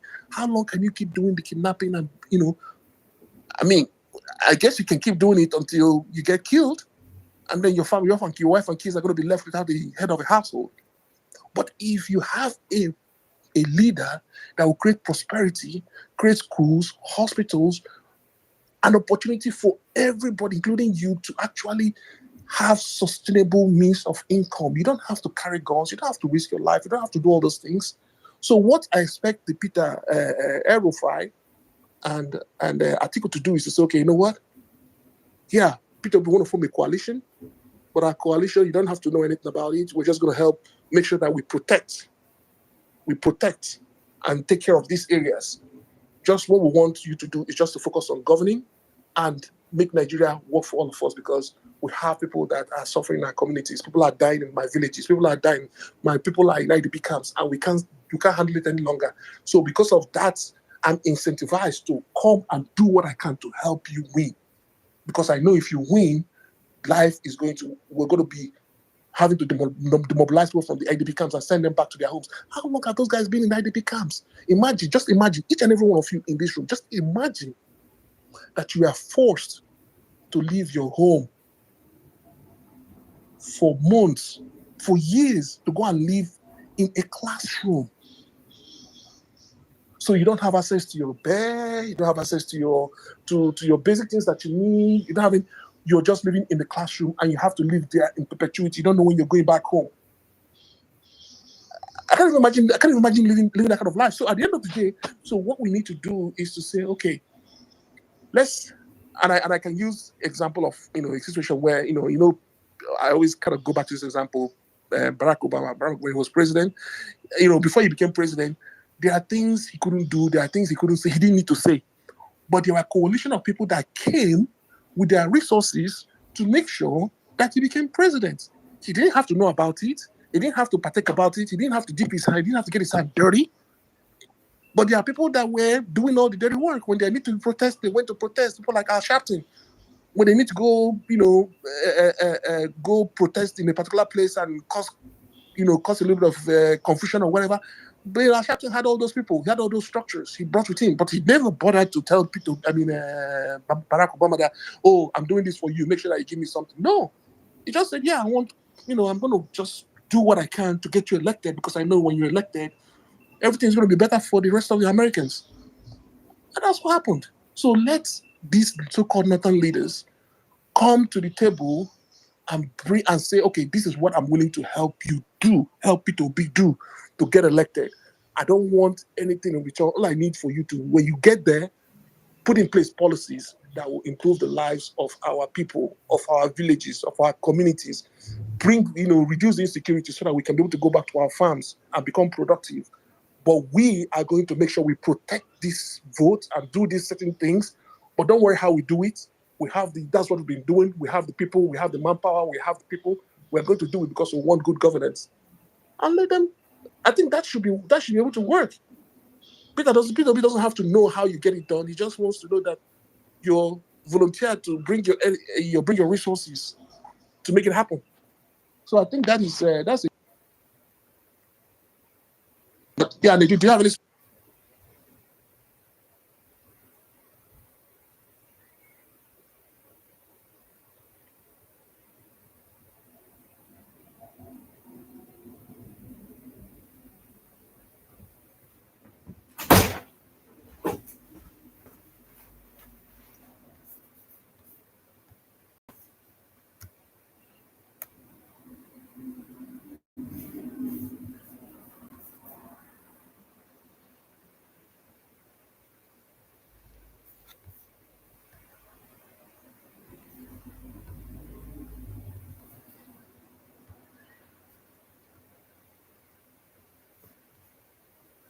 I didn't hear you I again. gave the So, mic. well, you may end the space because I want to go out now. I want to go buy food. All right. Thank you so much for your time. Thank you for the space. See you some other time.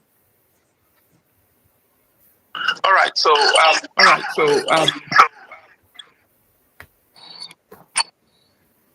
let me see.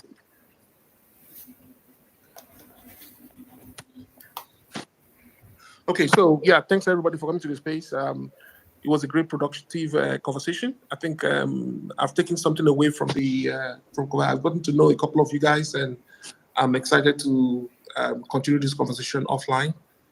We're all here to make sure that Nigeria works for everybody and not for a few.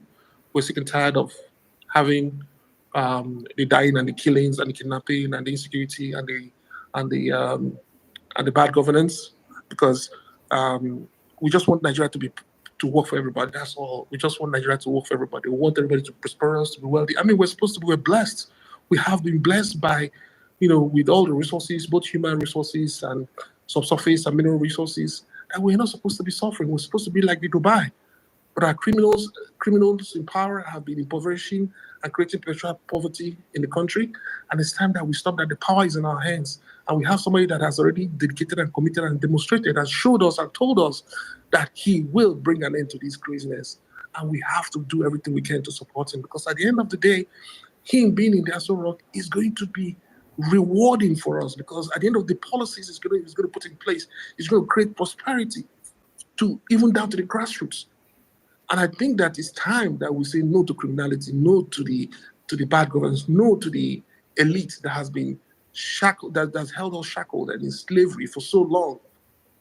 So it's time that we have all that end, and we have the power. And Africa is looking up to Nigeria. The whole world is looking up to Nigeria. The global black population is looking up to Nigeria. They're all looking up to Nigeria, and they expect that once Nigeria begins to work, then every black person on earth will now begin to proudly call Africa home, begin to even claim Nigeria is, claim that, Nigeria is their ancestral home or whatever. But at the end of the day, as long as we don't get Nigeria right, the global black population is going to be an abject, a butt of all jokes. And we're not going to get the respect that we deserve, no matter what part of the world we stay in. Because at the end of the day, they're going to say, look at what the mess is happening in Africa, especially in Nigeria. How do you want to claim to be black, to have sense, to be, you're able to, they always say, look at the point back to where you come from. I mean, the only reason why we give Chinese people respect is because China is prosperous. We give Indians respect because India is prosperous. Ireland is prosperous. All these other various countries are prosperous. That's why the immigrants get respect. But Africa don't get no respect. Especially Nigerians don't get no respect because our country is ruled by fucking criminals. So we have to put a stop to that and create and start getting back on the path to getting being respected in put in the pride of place that we're supposed to be. So that is all I have, and I thank you all for being here, and I'll just attend another meeting that I have coming up in the next few minutes. Thank you.